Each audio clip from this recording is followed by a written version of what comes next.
regular thing. Came for the ring, you know what I mean. You see my name in the lights, better get right, I'm champion.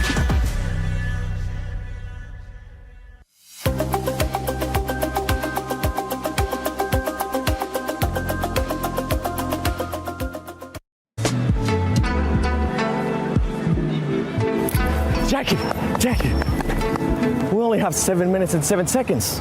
For what? To get there.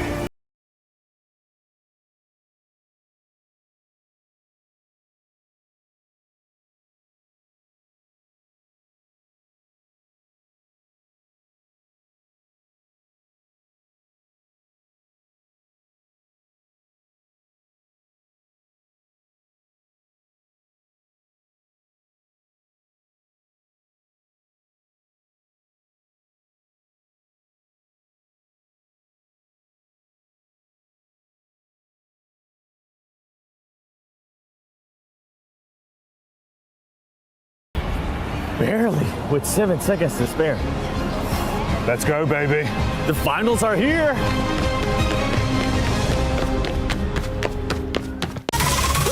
Je suis prêt, c'est parti, voir où m'emmène la vie. Chrome sur mon green, tu m'entends quand je respire. Top le veston, jamais été, jamais fait une trop de pas. Big plan, j'ai fait changer toute la piste. Regarde ma pêche, je sais pas, j'allais. Je coupe la line, laisse la qui laisse frémir. Nouvelle état, new name, toujours fluide dans le move. Main en l'air quand je rentre dans le groove. Garde ce regard, je suis déjà posé. Deux pas je tourne, glace dans mes yeux figés. Vite encore, puis je prends tout ce qui est à moi.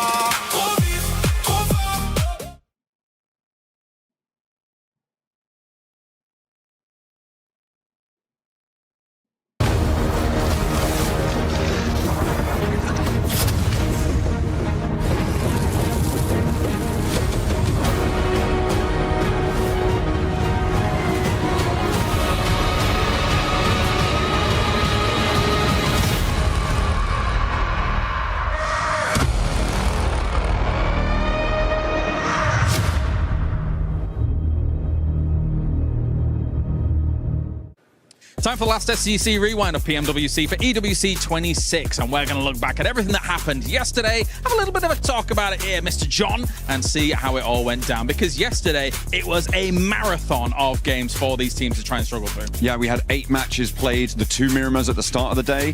They went pretty quickly. I mean, those first 5 that I was casting during the day, it felt like there was some real pace to it, and I feel like our teams wanted to get through it because there were just so many of them. What was really interesting was the dynamic of having 2 Miramar sets in the same day and seeing the adjustments between the two. So that was something that would have come through. But a big feature, obviously, is the top of the tables. E-Arena able to keep a hold of that one. Yeah, definitely. Their win to start things off really set the pace. Of course, they didn't quite get themselves towards podium, towards the middle stages of yesterday. However, extremely strong, consistent eliminations coming through across a lot of those games. So once again, E-Arena is now in a position where effectively they've set the smash barrier, and they're going to be the ones to try and challenge for that straight away here, John. Absolutely, but there's other teams as well who are going to look to try and push past that smash boundary. Getting past it, it was set at 122 points, so you're getting past that and then needing a chicken dinner. There's plenty of teams within striking distance of that over the 6 matches today. We were talking a lot about some of the other teams as well that are in that close contention. Nongshim and I think Nigma Galaxy are 2 that we're probably going to be highlighting here, with Nongshim able to get that late chicken dinner to really put themselves back in contention. I say Nigma Galaxy is in that direct spot. I think they are just outside it, to be fair.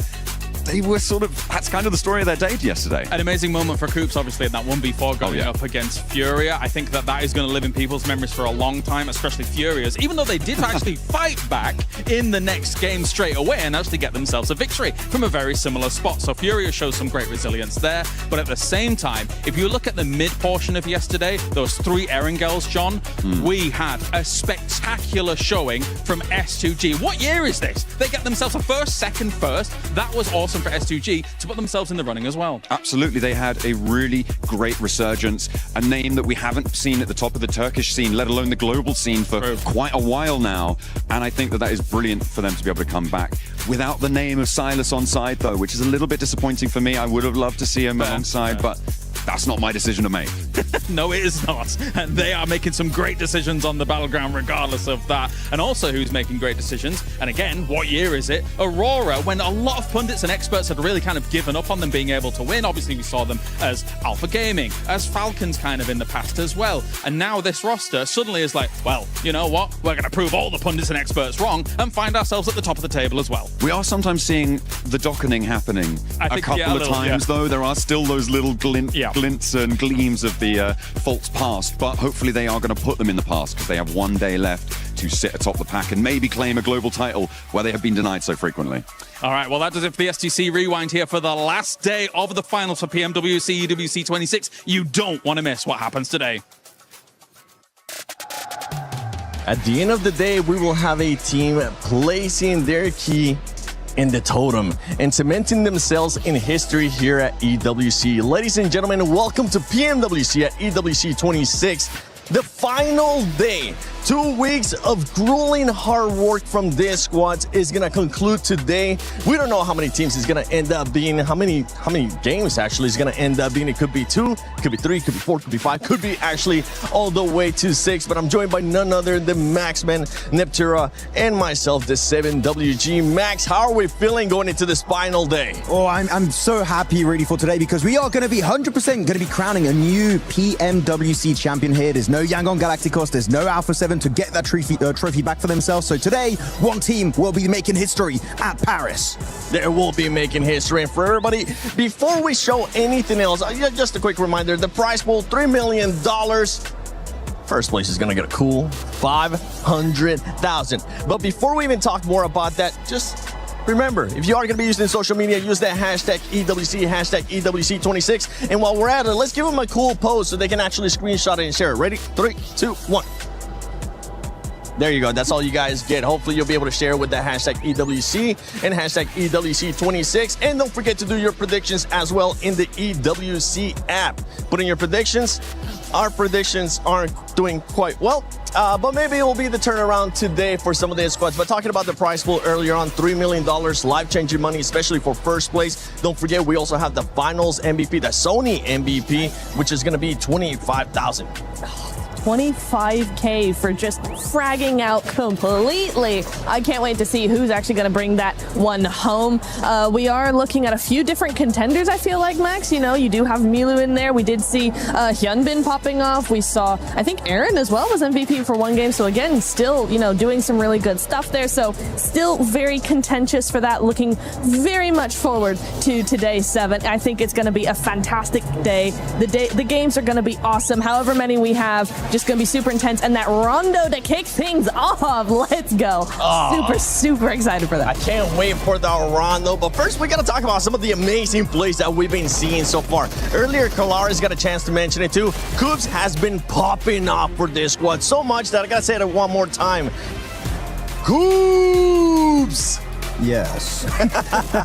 No, I mean, you see in the first clip here is the 1v4 against Furia. Again, I don't know why Furia were like, no, we're going to send on the mountain. This is Coop's Mountain now. It's what it's officially called. They're going to add it on the minimap in the game. But no, Coop's able to get himself some sig grenades, gets that 1v2 at the end, and then the final player.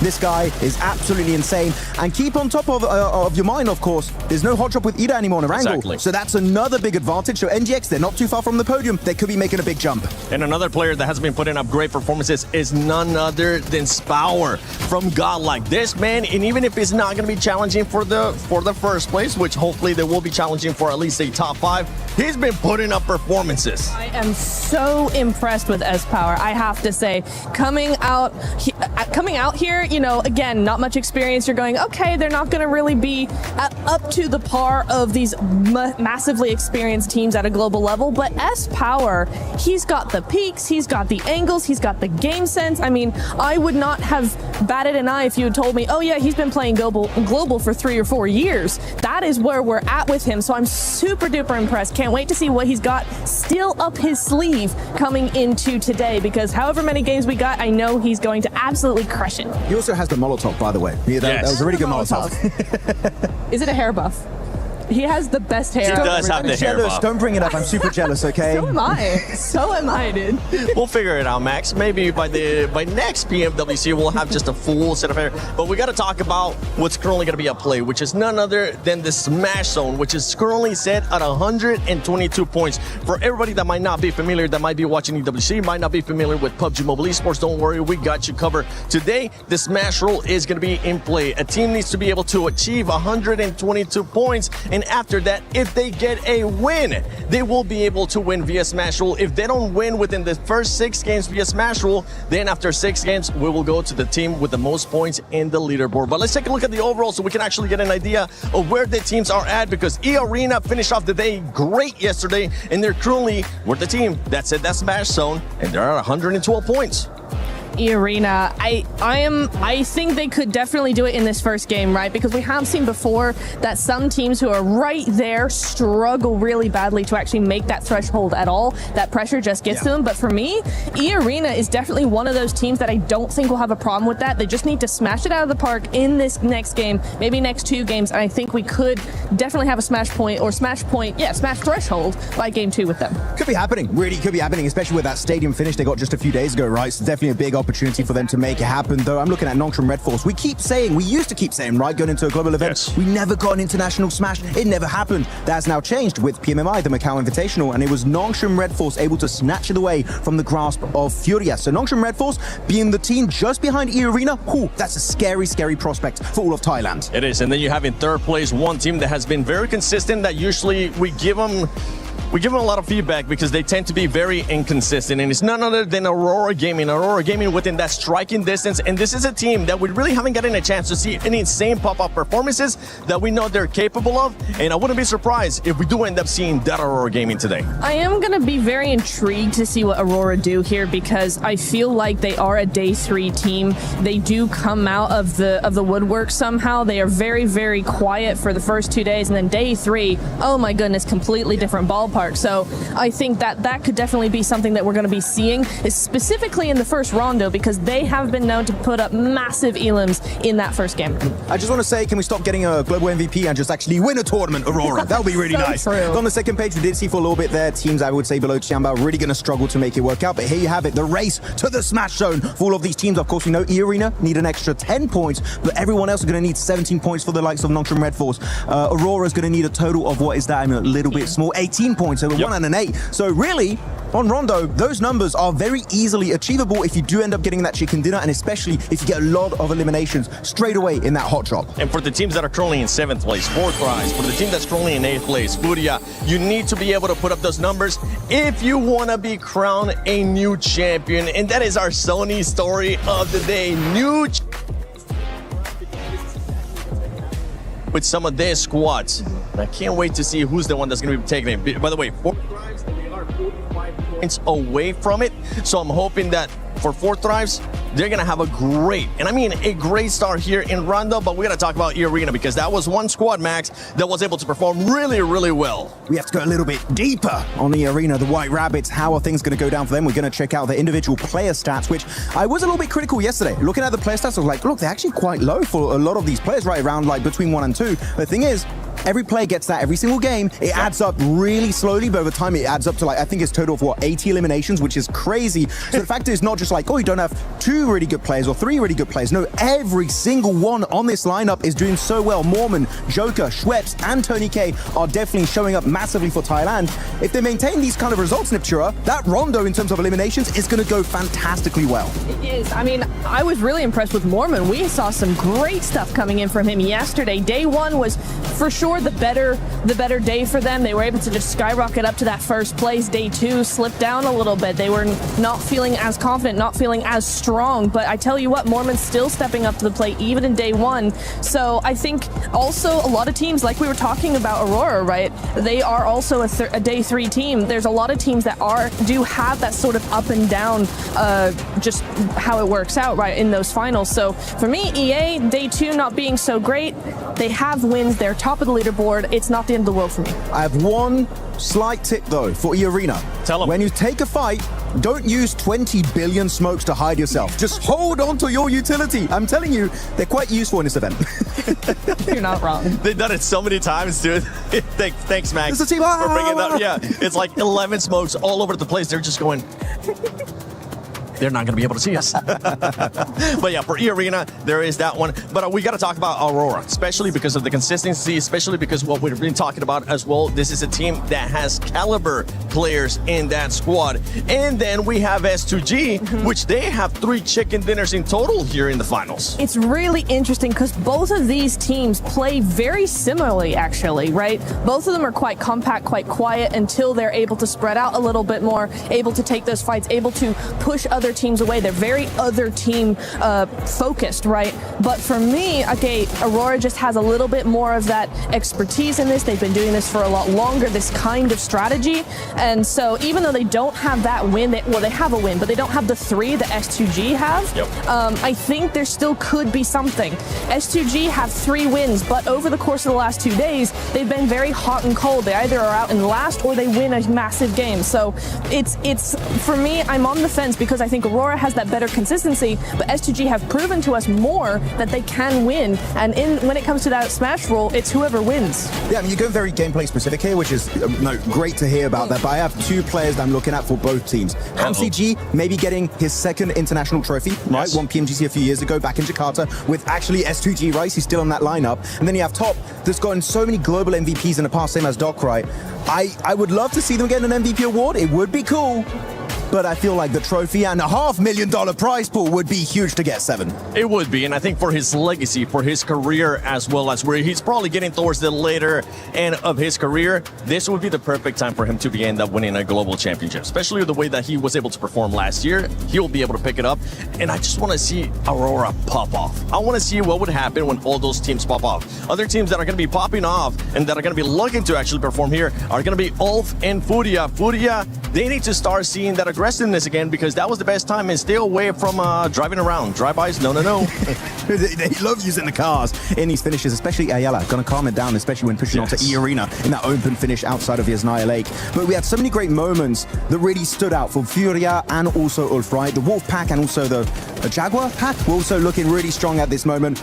But in particular, I'm looking at these teams, they kept getting 2nd places, right? You're looking at Furia, 2nd place in PMMI, snatched away with a smash ruling by Nongshim Red Force. Then you're looking at Ulf, PMGO Season 1 in Jakarta, 2nd place. PMGC before that, 2nd place just behind Alpha 7. They've been close so many times in the past, but it's time to put those rumors to bed. The Sukkening is not happening. Can we call it that? Is that okay? Yeah. I mean, we have the Dockening, we have the Sukkening. Yeah, I like it. Okay, wait, that can go. Wait. We'll do that next, just for you. We'll It make used to that be the happen. Alpha 7, but then that's not a thing anymore because they ended up winning. And now they just exactly. Oh, no.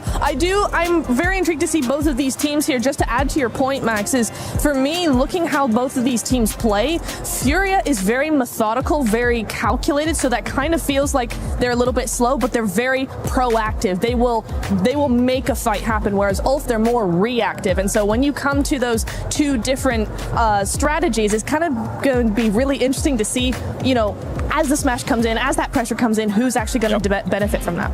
Yeah, one person that it's currently not with us, but I know that they definitely want to talk about Furia, especially with their driver license, is none other than Lace. Lace, I don't know where you're currently at, so let's see if she's going to give the driver license back to Furia or just keep it away. Look, this is what we're going to discuss. Kalaris, Jackie, and Lace here. Obviously, we have our teams that are leading the pack, the E-Arenas, Aurora, Nongshim. But we are going to talk about Rondo, specifically the map coming up, along with our middle pack teams. And one of these teams, Kalaris, for Thrives, our PMWC champions at 77 points. What are their expectations today, especially going into Rondo? I think they've got to make some adjustments, to say the least. Obviously, our first day, second day for Thrives, they were looking a bit of a shadow of their former selves compared to what we saw in the group stage. They looked a bit more opportunistic there, as well as able to allow Falak's gunplay to really kind of flex out against some of these teams. So I need to see them just almost take a few more risks, but just kind of find themselves like a bit more forcefully moving into some of these circles, as opposed to sitting on the edge meekly and not really kind of doing much. And Rondo's the map to take risks, right? Yeah. We expect suspect this is where you will gather most of those eliminations. And obviously, you know, they got to chat a little bit about Furia. But Jackie, I want to pick your brain about Furia because we all know how I feel in their drive-by special. But this is a team that sort of can maximize eliminations, and they are at 74 points. What do you think expectations lie on Furia coming into this? I think they know domestically how to approach Smash rules. They're going to be playing a little bit more aggressive here. They're going to basically come into this one with the mindset of we need big games, right? Not only do you need to go into it with the mindset of we need 11 to 14 elims in this game. That's the kind of safety net. Anything above that's a blessing, James. But you've got to target teams above you as well. Realistically, break their legs on the way if you have to stop them getting into a safe position in Smash. This is the crazy thing about those kind of mid-pack teams is that I think they're going to need a little bit of divine intervention from elsewhere to be able to catch up, and then they probably need themselves 2 wins along the way, whilst also figuring out the fact that somebody could quite easily finish it before those 2 wins even come their way as well. So there is some of that does come in. For Furia, they've been on the absolute end of the other end of this, losing out PMMI to Nongshim Red Force that were able to smash despite Furia having more points than them at the end. So for Furia, they don't want that to be occurring again. They don't. I like the way that you said that. Let's just hope the top teams kind of fall out, giving these middle pack teams an absolute opportunity and chance to do so. But of course,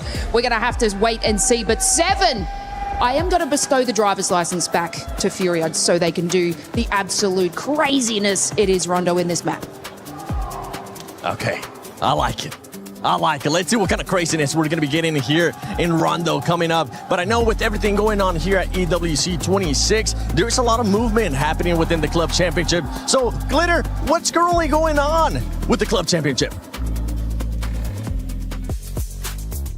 To get through, so let's dive into it. We have had so much going on here in our championship weekend, and right now 2 grand finals have officially completed. Yesterday over in chess, it was Magnus Carlsen who was able to take home the title when he faced off against Dennis Lazovic. That of course means that Liquid got the 1,000 points when it comes to the club championship, and AGAL were managing to get that 750 points that were already accounted for last time we spoke. But that wasn't the only grand finals that happened. We then moved on over to the Lenovo Legion Gauntlet, where we had Rainbow Six Siege finishing their grand finals as well. That was a massive face-off between 2 Brazilian orgs in Furia and FaZe. And at the end of the day, it was FaZe who was able to take home the win despite all of the support from the Furia fans in the crowd. Both of those squads are also in the club championship as well, so some points on the board for them. But now we're focusing on what we've got going on here today, because we have 2 more grand finals that will be ending today. One of them will be in Rocket League. Now, they still have to determine which teams will make their way through to their grand finals, as they'll be starting off with their semifinals matches here today. And these are going to be some big ones when it comes to the club championship side of things, because on the top side of the bracket, we have KC versus Falcons. And we know how everyone is keeping their eyes on Falcons to see what they're able to do with the points. Then on the bottom side of the bracket, we have SSG and NIP. So it's going to be an action-packed day from Rocket League as well. But Seven, I'm going to send it back on over to you so we can get into what we have going on in PUBG Mobile today. Shout out to the amazing Glitter Explosion, getting all those updates, running around to every single stage, and just keeping us updated with what's going on within that club championship ranking. But right now, I want to get some predictions out of you guys, because we've been getting the predictions out of the viewers. Max, which is the team that's going to be eliminated first in Rondo? Oh, I thought we wanted like a pick of who's going to win. Eliminated first, Aurora. It seems like something they would do. That's crazy. That's wild. No. For you, I'm going to switch it up. Oh. Hold on a second. Slow down. All right. Which team is going to be winning Rondo? Which team is going to be winning Rondo for Thrive? Yes! Do it. It ain't happening. Sorry, guys. Dang. Don't listen to him. No. Hold on. That might be a good thing, because they might be able to just reverse that curse. And it could be a blessing here for Port Thrives. But ladies and gentlemen, we've been talking enough. We've been waiting for this moment to start. And I think it's time we get started with PMWC at EWC 26, the final day.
been relentless, and the finish line is in sight. Just 6 maps sit between your team and the PMWC title. But Barney, the Smash pool is here, so anyone who reaches 122 points can snatch a victory with one last chicken dinners and become our champion. There's something brutally honest about the final day. Indeed. Don't give me excuses, just give me results. My name is Barney Banks, and I'm your host alongside the awesome Looty. And welcome to Smash Sunday! I hope you're ready at home, because we are ready. So it's time to welcome one last time our finalists on stage, starting with Al Hula Club Esports!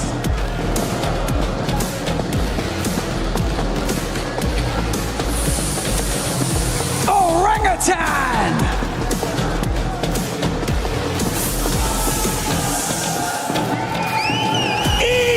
Esports!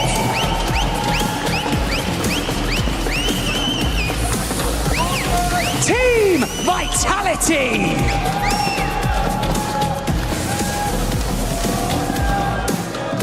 Godlike Esports!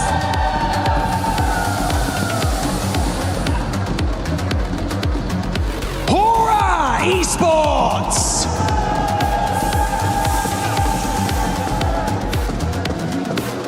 Team Flash!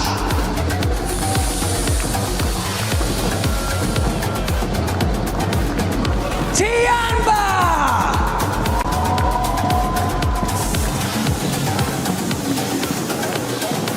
Furia!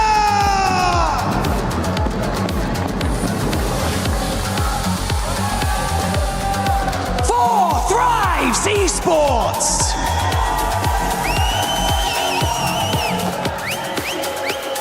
Wolf Esports!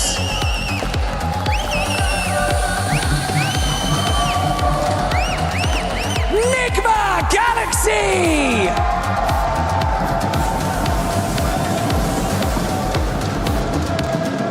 S2G Esports!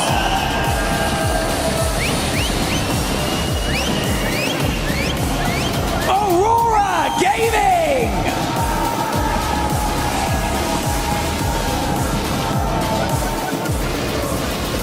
Nongshim Red Force!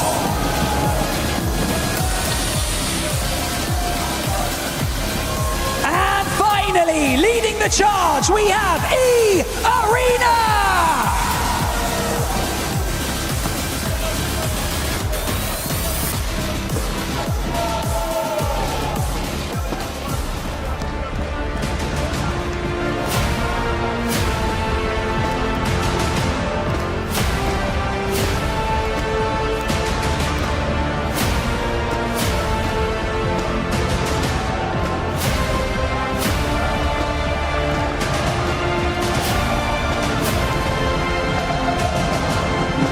Every single one of these teams has proven that they belong on the Gadia City grid. Today, they fight to be the last team standing. Only one key will remain intact. After Alpha 7 and Yangon Galacticos, the throne sits empty, and Paris demands a champion. The dawn of the final is here. This is PMWC 2026 at EWC.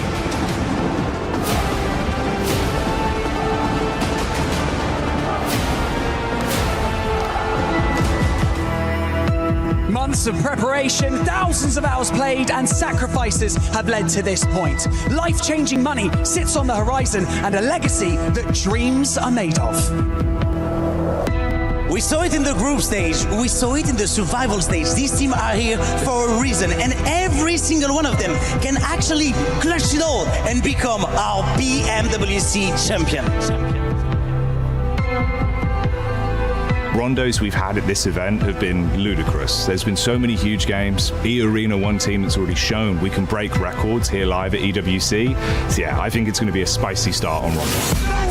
Finish it! Thailand makes a stand here at EWC. An incredible 39-pointer. E-Arena barely made it here into the finals, and now they're looking on top of the leaderboards. If they could just continue to be a little bit consistent, we should be able to see them win the whole thing. It's just Raouf, and that is it. E-Arena get the first chicken dinner here today. พวกเรารู้ดีครับว่ามีอะไรเป็นเดิมพัน pressure तो है, हम इसके लिए तैयार भी हैं और बाकी हम यहाँ पे compete करने आए हुए हैं. My opinion on Four Thrives is that they're actually a very talented team. I think they've got a lot of firepower. They're proving that in a LAN environment like this internationally, they can show up and be a dark horse to contend. They've got championship mentality, and I think we're going to see that today. Oh, it gets the secure. Four Thrives finally shut down E-Arena. The team that surprised me the most has got to be Nigma Galaxy. I mean, they were getting hot dropped by EDA almost the whole tournament, and they're at the top of leaderboards. They can actually win this whole thing. Down to the last man in Joel. They need to isolate the peak as he hits Lord Heavy, but he's gone. That is insane. I've got to eat my words on that one as well. I mean, for Nigma Galaxy, what a good game. The team that I think is actually going to win the event might be a bit of a dark horse right now, but I think they've been looking consistent and can actually get in there to take it. And my pick would be Nongshim Red Force. They've had great communication, great structural plays in how they're advancing into the zone, but the firepowers all come alive just when it needed to, and that aggression could win it for them. So Easy wants to live up to his name as the punishing play arrives, and it's Nongshim Red Force with the chicken dinner. 저희를 교전으로 상대했을 때 긴장하셔야 될 겁니다.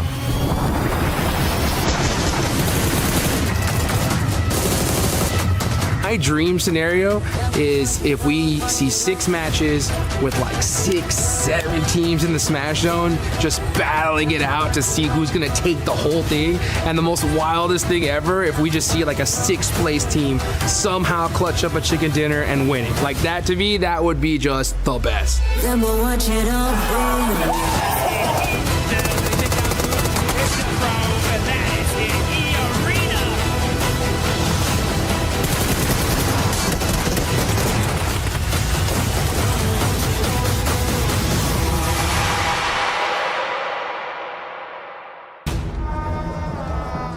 The stage is set. Our team's in position. And like Lutty said on the stage, the dawn of the final day has finally arrived, Blank, and everyone is sat in anticipation here live in Paris, France for a new champion to be crowned, the new 4 kings of PUBG Mobile. And there could be quite a few contenders for that throne right now. A lot of princes down by the stage looking to dethrone. We got Nongshim Red Force looking very good from yesterday. E-Arena were able to snatch out that first place spot right at the end there with a lovely 2nd place coming through for the team. But it all comes down to this. 6 more remaining matches, but potentially less. With that Smash ruling in place now, there is that possibility to end the tournament early. 2nd match minimum, as we do need to get towards that Smash point during that first game here. Very possible to do here on Rondo. We've got the fans in the crowd all supporting their teams, family, friends here in Paris. And with that said, Paris, it's all on you. Let your voices echo throughout the history books. Light this all up. Let's give these teams some energy. Let me hear you roar!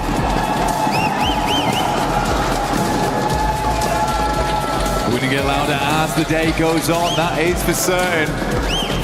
Right now, a lot of trepidation in the arena as we head into the first match of the final day here in EWC at PMWC. From Judena City up to Nanshuan, we're getting it kicked off here for PUBG Mobile. A lot of money on the line right now. Only a few teams can hit it. 4 teams past the triple digits. It is really not that far away to hit the Smash point, which is currently set at 122. A lot riding on this one. We were talking about those middle of the pack teams, opportunities for you to leapfrog up the standings. Rondo is the dream battleground for it, a hell of a starting point, Blank. But it can't just be an acceptable game. It's got to be huge eliminations. We're talking within a region of 11 to 14 plus. Really make the most of this one. Aim for that chicken dinner. And if possible, take down the teams that are ahead of you along the way. That's going to be a salient talking point longer the day goes on as well. If they're in the smash zone, you've got to stop them. Risk it all or have your dreams snatched away. Nongshim Red Force, E-Arena, both dropping out in the same position. We do have big old hot drop over towards Neox. Every team understanding need to pick up those points right now. Ida already starting alongside with Aura. It's going back and forth, but S2G also finding some points here. A couple knocks coming their way. But 2 eliminations so far, and only lost down. This is a good result thus far for S2G. The 2 Turkish squads going head to head here. Catch, trying to catch back up close and personal. Ooh, Kamikaze with the quick drop down. Subverts expectations on the pull.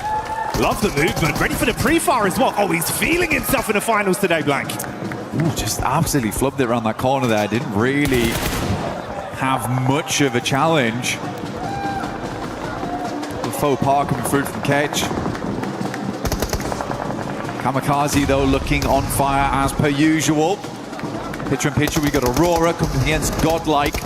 Aurora not that far behind either to hit that smash ruling. Eren down, and Kamikaze keeps lighting up this stage.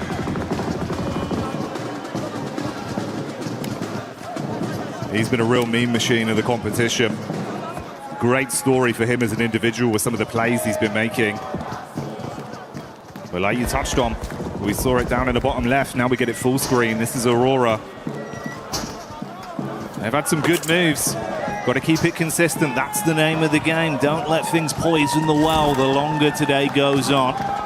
Furia showing up in the Elim feed in a fight versus Ida as well. And we go over to E-Arena, clashing up close towards Flash. Turney K overwhelmed after getting one off with a pump, but he's got backline protection. Well, not for long. That's the flick back over. Schweppes goes in. Can he recover it, Blank? Absolutely. Seems this way. Only 3 players here, as per usual, as we know. From Rondo, usually have a 3-man send out, and 1 player will be the backup on the res, and that is Bo Z right now for Flash. Admino moves in, Reefus is down straight away. Some good shots off right there, leaving Aurora in a bit of a pickle. Only 2 players alive. They're over towards the north side of Test Track, but a good showing there from Godlike. IQ inside the building as Hyunbin gets sniped out by the M24 from AKOP at range. It's a beautiful shot. Nongshim wanted to first onto this a little bit further though. Tizzy just playing on the lip of the window here. T24 down outside. IQ trying to play off his info. Bait around here just towards the other side. He's got back up in Falak. Oh, good pre-fire. Expected a peek. That one's going to do a little bit of chip damage, but he wants the whole hog. Charges back in. Door closed. Spams around. Upsets Falak on the peak, but the response comes back over from IQ. Charging him down with the SMG. Honestly, for Tizzy there, he's working no vest, no helmet, playing like he has got all the armor in the world. That's 12K, 6 bullets! Can't quite handle the jump out there. Tried to go for the drop shot on that one. So easy, is good to go though. Gets the players back up and in position. But this is all the way over towards right on the north side of the map. So a bit of a journey to go. OG also popping off over towards the likes of Alula. They take a fair bit of damage there, but Tizzy's back in. Nongshim Red Force, good to continue. E-Arena though, good start for them. We know that they like to flex out around Stadium, get themselves some eliminations where they can. Already started off in a good way over towards Flash. Those 3 points are further towards that smash rule. We have seen multiple times in international before, when we get to those finals, teams can't quite make it to get into that region of smash point on the second match. They got to be lucky. And if you want to be lucky at home, you got to join the 2026 PMWC Lucky Spin to draw for the exclusive set only available here for PMWC. And it may be lucky for those of you at home, but it's been good decision making and some great gunplay for OG that's made the difference coming into the early fights here versus Alula and Ida, farming themselves up to 6 elims. That's what we're talking about for all these teams. You've got to have a big performance here. But none other are beating out 4 Thrives with the 7 they've been able to farm up after shutting down, of course, Nongshim Red Force in the cheeky plays we were seeing through the windows. Four Thrives, bro. If they can keep this up, get that nice hot hand going early, Blank, you're already about halfway there, man. Just keep working on this. Keep farming up the elims. We got a long game ahead of us. We're only 6 minutes into this game one on Rondo. It'd be the dream scenario to start the day. Climb as high as you can. The arena moving over towards Furia. They are isolated. Silence away. Ayala opens up in a big way there over towards Schweppes. Takes him down almost immediately, and that does make their lives much, much easier. Going forward, TourneyK will ascend. Bullets been splashed against the wall there. As Ayala sends down, pin pulled. Ayala's going to make it confusing, make it difficult. Pin's put back in again. Two players do step up to the plate now for Furia. The reinforcements are in. Isolated no more.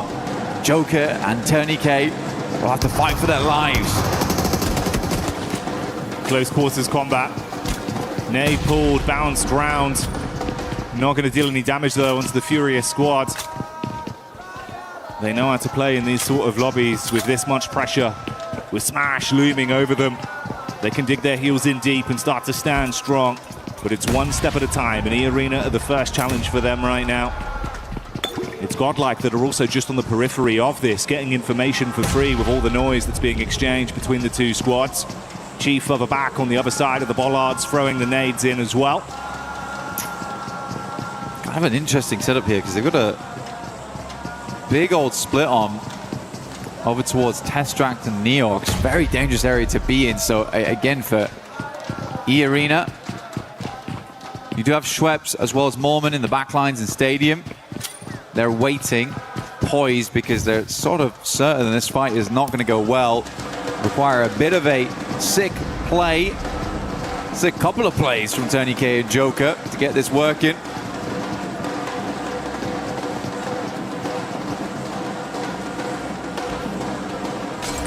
TourneyK, he's just been arming that nade, waiting for an opportunity to get the most out of it. Yeah, quick head count on the util. He's only got 2 nades and the 1 Molotov in the back pocket. Furia starting to clear out the building. They want to go floor by floor, but they run into Joker. Good first hit. They respond back in kind. A 1-for-1 trade. And TourneyK with a nade. That's one of the 2 thrown out. It was a good primer, but no direct connection. He's going to be baited down as well. Could be stung from the back here. Oh, the bounce is big. Turn around as well. So close, Black, but couldn't hit it. So close. You can feel in that moment there was almost a clutch potential. Luckily for E-Arena, they can move back over towards Stadium, move back into the circle. But what a long journey it's going to be to get over towards Lo Hua Sing on the eastern side. Fourth Rise, though, you're right, man. What they've been doing so far is good. Kalash just talked about it earlier, wants them to be a bit more aggressive on those entries. Lurking around the outside edges a little bit too much when they have the gumption. They have the capability to play those central positions. But for E-Arena, I think they were just gambling with the points there. If they get the full 4-man flush, then massive addition to their points tally. Still, getting those 10 points isn't always easy. Doesn't always come on that first game.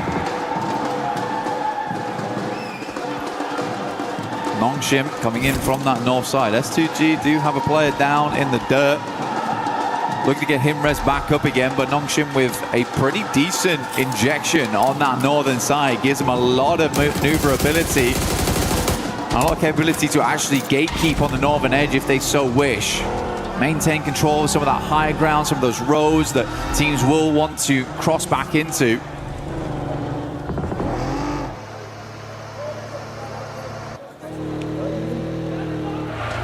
It's almost poetic. It's been twice inside of this game. We've seen S2G and Ulf going against each other. Ulf coming into it to start the day here. They were in 8th place. I believe 61 eliminations over the course of the finals. Up to that point, they were in a pretty good form when it came to fighting. They've just got to maintain that pressure. 2 elims here. We've got the rotate coming over from Aurora. Furia out of the mix early though, Blank. And that's not what we expected to see. Godlike though, 10 eliminations. You can only imagine that full squad wipe over towards Fury came through from Godlike with a small assist from Fourth Rise. Yeah, Godlike certainly trying to put their name on the map today, but it feels a little late for them. At 67 points, they can earn those big rankings today. grab some more cash on board, a bit more pride for the country as well. Overall, really big step up in that last day, which is why I was saying on day one, you got to give these boys time. It's their first time at an international here at PMWC, so realistically, they just needed a little bit of acclimation, essentially. And once that was done, they looked pretty damn good going in towards the later portions of yesterday and already starting out strong here on the first game of the day. Circle continues to center up around Meiran. S2G controlling a very, very good spot. It has been good control over the center for S2G throughout the majority of games. Some very good rotates. I mean, Solke has been in the game such a long time at this point. And that veteran mindset is really coming into play here, where he's seen a lot of these circles before. He's seen a lot of these rotates. And he can really lead the team to victory. Yeah, some of the gun skill maybe isn't there for this guy, but he's still giving it gas when needs be. I think Solke's had a great step up, considering the amount of time he's been in this esport.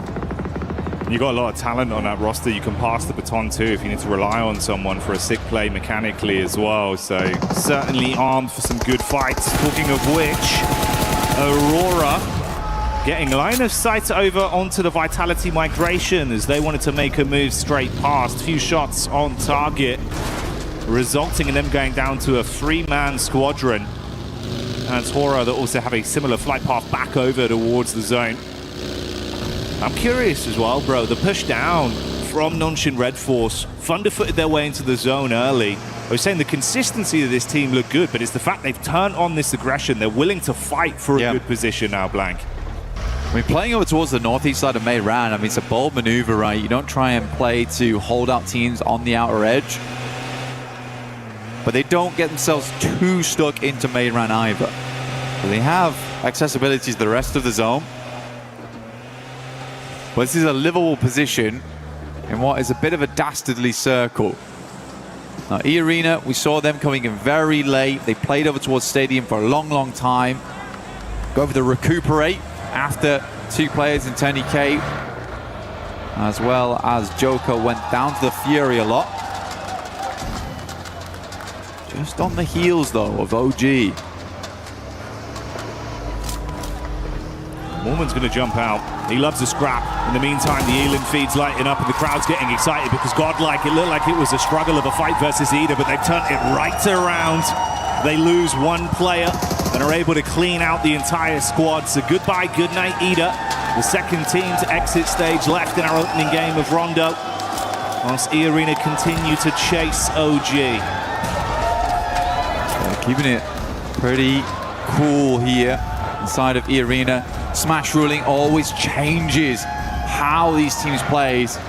So crazy as well. Godlike's just hit the 14th elimination on this game. They are cracking it open at the moment. Looks great to see. But yeah, for E-Arena, I do think you're getting ahead sometimes, where for this game, for them, doesn't matter so much about getting ginormous points, but what does matter is just getting enough so you open up the capability throughout the rest of the day to hit that smash. But you can get in your head about it. You absolutely can. Circle moves up towards the western side. Nongshim is extremely pleased with this shift, as they were already in Meiran, as we stated earlier. E-Arena was a little bit slow to the punch. Vitality finds the first here in top, but Axel will go down once again. Aurora has been hounding Vitality the entire game. No punches pulled there. Clean uppercuts.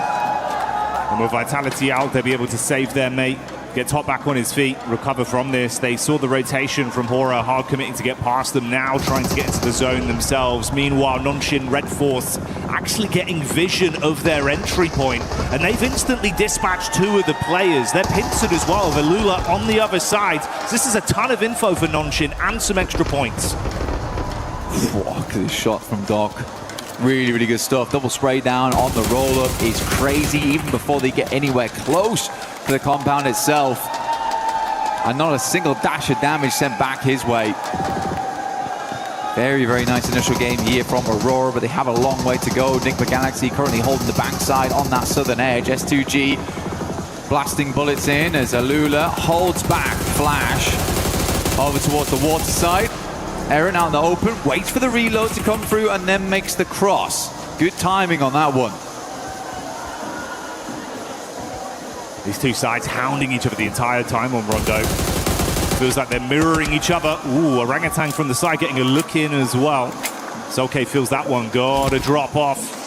Meanwhile, the team with a whole load of elims and Godlike wrapping down potentially to get a bit of a scout over towards the setup from E-Arena, Blank.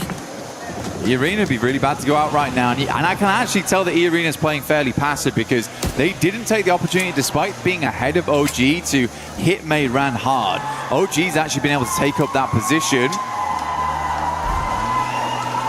But E-Arena, they want to live this game out. They are really giving a lot of teams liberties right now just to survive. One knock goes back over towards Godlike's way. They will reassess, but it's not carnage just yet. No, it's not, but it is a little bit of a crowbar that's been dashed at them, slowing them down on their potential aggressive play. That was from 4Fribes as well, by the way. And yeah, we're hyping up the Godlike maneuvers, but they're currently sat on 11 elims themselves. And if they can vie for control of a decent position off the back of this skirmish inside, hey, maybe 4Fribes are coming alive early.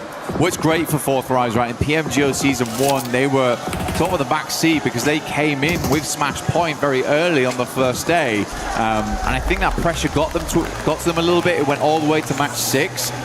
They weren't able to put a lot of points, but they managed to make it through. The Arena, though, sending over. Joker does need to reinforce those backlines. Good shots from Schweppes, but immediately gets taken down by Huzaifa. At distance, Manya up to the rock, but realizes he's got to push back off this one. Tony K, full broadside here. Manya should be able to pick up this flush. Good nade again, though. Now just S-Power. A lot to do, but this is the man to do it.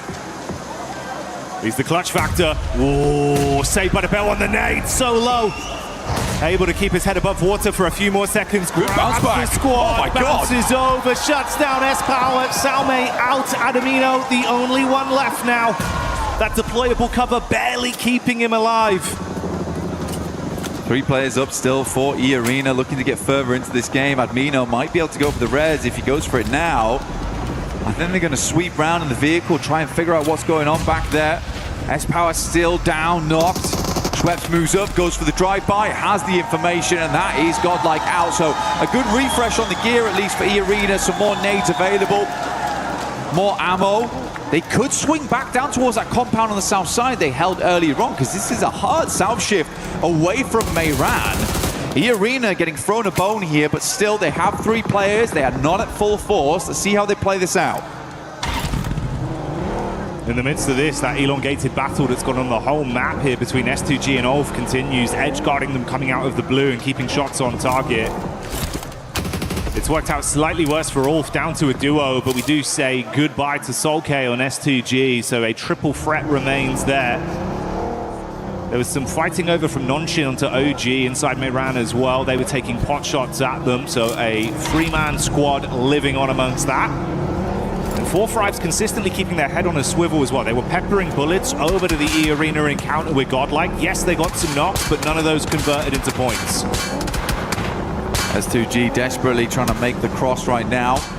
Couple of shots, but the vehicle, it is very low HP. Smoking now and on fire. They have to get out, but they're just about in the zone. Same can't be said for Ulf there, but Alula's going to continue to put the hurt on.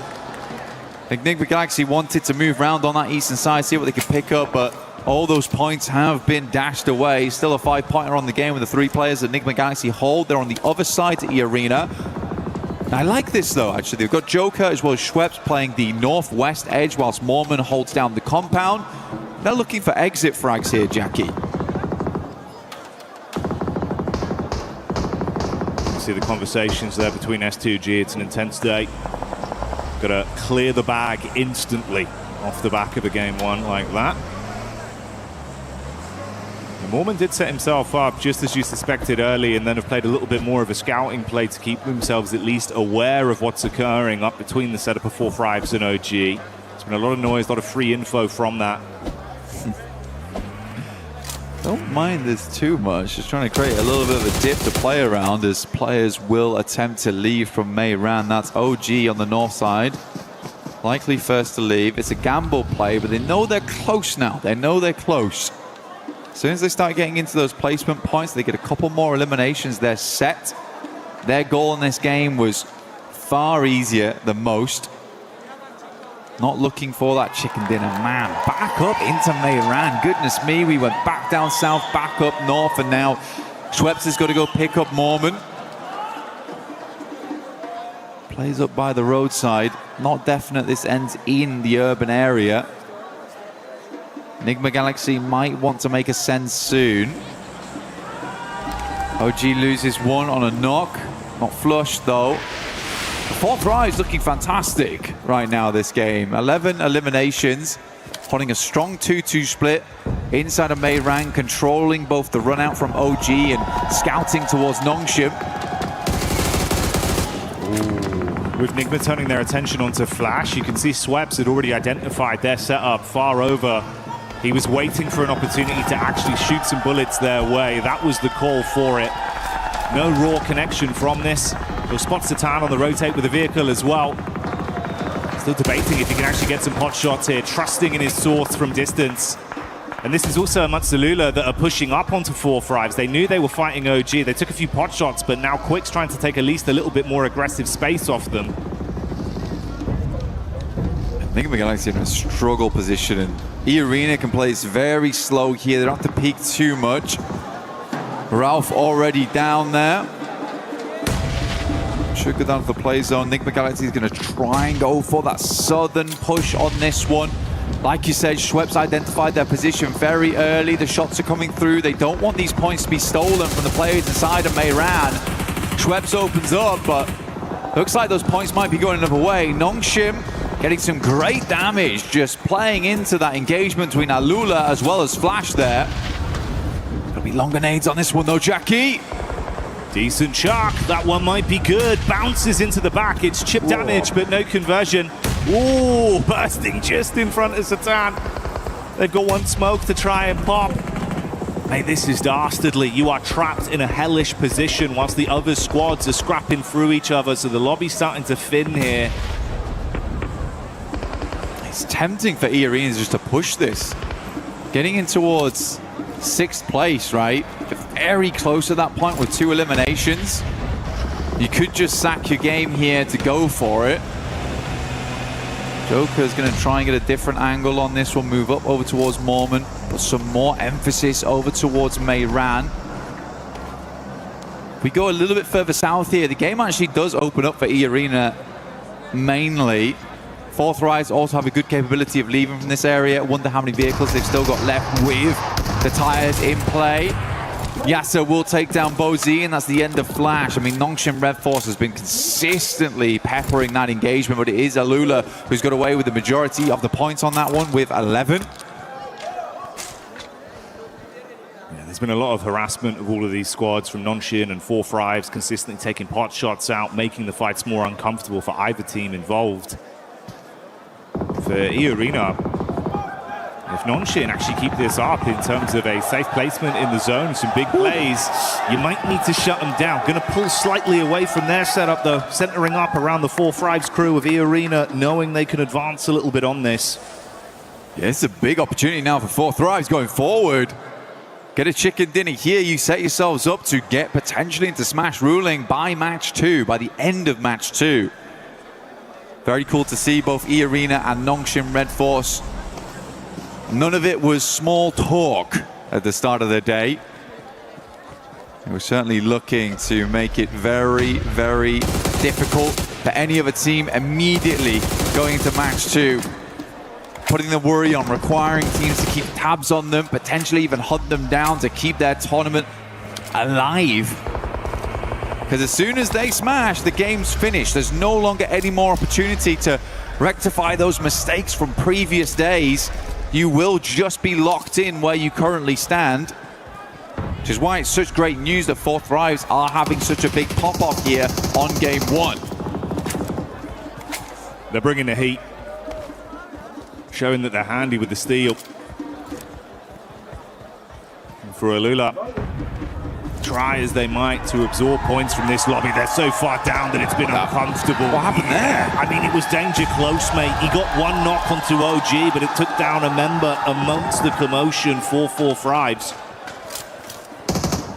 T24 netting out for Lack, like you say, a bit of an accidental play there, but not the one you want to see. You always praise for Lack's gunplay. Basically a legend in close quarters, so to lose him in an urban finish, disastrous result here. Hyunbin though will find R3B to send a nade over the top immediately to confirm. Is that in the window? I was going to say, that is a long lob on that one. By this time, it's a bit more difficult to hit that one. But OG lose WizGod. He's getting picked up though, off in the distance as OG moves in, but it's Joke from the sidelines actually finding Aru. They're consistently harassing from this outside edge. Played that compound down towards the south side, then just playing off this ridge side around the road, but ooh, it is time to leave now. Gonna have to force the issue. Jump back behind the driving wheel and get into the zone. For OG, it's so uncomfortable because you are just being completely cut off from all angles. The backline's covered by E-Arena, nades from the front in from 4-5s. They cannot peek in any regard. He's going in crazy. Okay, into the building. 4-5's ready for it. Zypher strikes first. Sweep, sweeps under the rug. Goodbye, good night.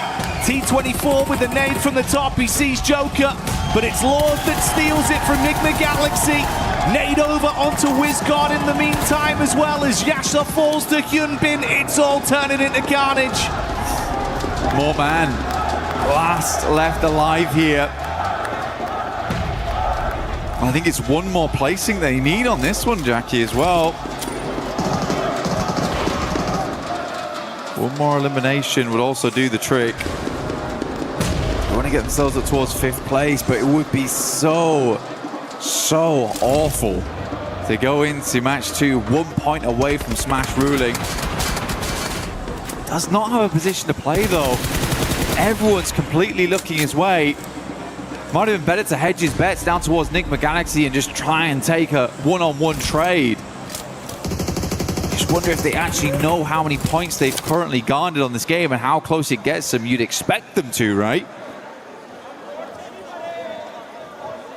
And honestly, for 4-5s, this probably works out in a way with that charge in. Oh, no. Oh, mate, the nade on Mormon. Okay, goodbye, you. Oh, they're on it. They're on it. So it was. 6th place is fine. We're good. Whew. They're safe for now. That's what they needed. And with Schweppes charging into that compound, he gave them some extra ammunition. They were having to make concessions, Blank. You can see about 80 rounds of 5.56 left for them. So they've been able to restock up. Nonshin, though, still making plays, and they got loads of ammo to spray with. Shots down on target from XCY. Hits onto another man. OG, you have just been trapped, taking punch after punch for so long. They're punch drunk in the back line. And for Nongchin Red Force is where all the storylines converge.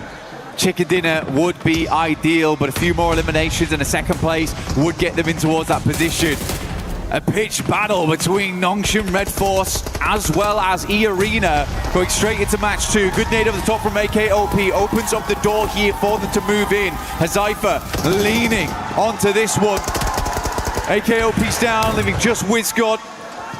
Goodness me, Nigma Galaxy still going, and it's Lord of all people. Oh, finally taken out, but top 3 now. Nongchin Red Force ever closer to a chicken dinner and set themselves up alongside with E-Arena at the top. The solo savagery was nice to watch, but now it all goes down to the 2 squads that were in a prime position on Rondo for so long. The duo of 4-5s versus the full force of Nonshin. They charge up onto the compound. T24 top side. Zypher rearming himself. Shotgun to play with if they come charging through the door. So easy. Dashes the nade onto the lower levels. Wants to ascend up. Nade in. Masking some of the sound. So easy to peek this. Looking for the 3rd angle. Just through the window. Catches a glimpse, but they read it right. They try and keep him pinned back. He's got to heal. XZY, got to be a good nade through the window. Good damage off the back of that one. The burst is lovely. The play zone will take down Zypher. And Nongchin Red Force start the day off with a chicken dinner. Can they grab another after this to close down the entire tournament? They've got Red Force, they've got Daka. This team looks good. Nongxin have seen red, and the aggression has come out when it's needed. Fighting harder, pulling out huge eliminations on Rondo, and still playing so consistent with their setups. I mean, a technical back-to-back as well from yesterday. Last Miramar into first Rondo. Nongxin is just a different beast coming into these last 2 days of finals. Especially coming off such a long eight-game day set into day 3. You're in the finals. It's getting nerve-wracking. You just open with a chicken dinner. These guys must be so confident. They don't look rattled. They don't look bothered whatsoever by the sheer pressure that's on their shoulders. We know there's going to be a new champion, and Nongxin are eyeing up that trophy. They want it branded with their organization, their legacy. And if they keep this up, Lang, there is a decent chance they damn well do it. Just fantastic stuff. Good to see Nick McGuice as well. Lord stepping up right at the end there. Fourth Thrive's also making some more aggressive plays, which is great to see. They had some familiar faces. I think E-Arena panicked a little bit, but they just about made it right at the end there. Losing for Lack for Fourth Rise was a fairly big deal, but OG also getting in towards a late game. Aru making some good calls that match. I think Nick Begaisi also was very resilient that game to get where they did from where they were playing, so difficult, and then Lord able to sneak his way in. Oh man, you were bigging up Lord earlier into the tournament, right? Saying it's the fact that you've got Coops and Lord. That sort of collective in unison that's doing so much for this team. And again, there, in a situation where it felt like you were out, Lord goes off with the solo shenanigans. Oh yeah. Hey, do you know what that is? He's got the Brandon on the go, mate. That is the stamp to get into the Winners Club. Nongxin fighting, we'll be back soon.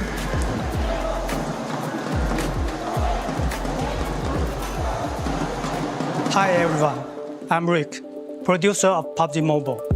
For the past 8 years, PUBG Mobile has continued to grow together with players around the world. And even today, we are still fully committed to this battleground. We are continuing to invest more resources, improve the experience, and bring PUBG Mobile to more players in more ways. Today, I'm excited to share something important with you. New app, PUBG Mobile Lite. For us, PUBG Mobile Lite is not about making a smaller game with a smaller experience. It's about maintaining the high-quality PUBG Mobile standard while giving players a lighter and more accessible way to play. We know that different players have different needs. Some players want the full PUBG Mobile experience with the richest content, all sorts of highest quality gameplays, and everything the game has to offer. For those players, PUBG Mobile will continue to be the best choice. But some players want to jump into battle faster, save more stories, and reduce the burden on their devices. That is why we are creating PUBG Mobile Lite. PUBG Mobile Lite is a lighter version of PUBG Mobile, built for players who want a faster and more flexible way to enter the battleground. The initial download is only around 1 GB on Android and under 2 GB on iOS. There is no extra mandatory package before your first match. Once the download is complete, you can load in and get straight into the battleground. We also made PUBG Mobile Lite more flexible. You can choose which extra modules to download based on how you like to play. At the same time, PUBG Mobile Lite is still connected to the PUBG Mobile experience. The classic Arango map, supplies, and core combat are designed to match PUBG Mobile, so the battle experience remains authentic and uncompromised. If you already have a PUBG Mobile account, you can log in with it on PUBG Mobile Lite. Your own items can carry over, so you can continue using the outfits you love. You can also team up with your friends on PUBG Mobile, so your squad can stay together with no social barrier. Going forward, PUBG Mobile Lite will stay updated alongside PUBG Mobile, so players can enjoy new content together. We are targeting an official launch PUBG Mobile Lite later this year. Please stay tuned for more updates, and you can pre-register in the store from August 25th. Whether you are discovering PUBG Mobile for the first time or returning to the battleground, we are excited to welcome you to PUBG Mobile Lite. Winner, winner, chicken dinner. See you on the battleground.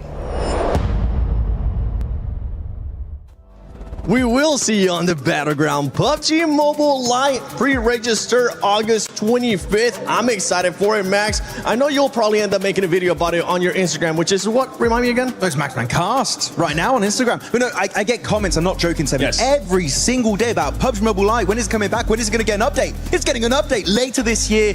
Oh my goodness, the world is going to be loving some more PUBG Mobile action. 100%. I'm excited for it. Hopefully you guys are. But I'm excited for the match that we just had here, because E-Arena definitely able to cross that threshold for being in the Smash Zone.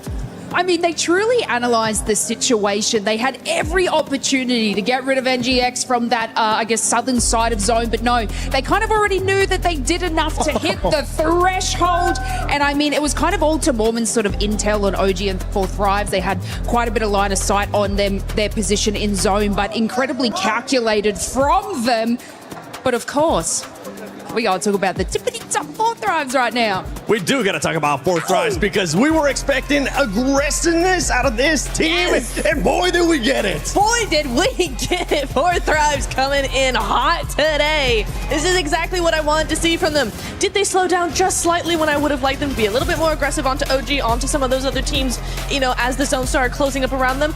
Yes, a little bit more mobile, just a little bit more aware. However, they bided their time. They were patient with what they did. When it came time to actually make those fights, they were able to just flip the switch, turn on that aggression, get those eliminations, and so many points. They are just flying up that leaderboard. This is why I said yesterday they still can do it. If they have a day like they just had in this rondo, if they continue doing that, they still can do it. Especially when you have a player like IQ, the IGL of this squad, putting up the numbers, performing for this squad and clutching up. But we also got to talk about Nongshim Red Force because they were the winners of this match, Max, and they played that out perfectly. And I think they might have been able to also pass that threshold. Yeah, like of course GG4 Thrives, but Nongshim Red Force doing so much parkour in the city, swiping every other team under the rug. And actually, they're trying to aim for 122. I believe they did make it. We'll check out the leaderboards very soon.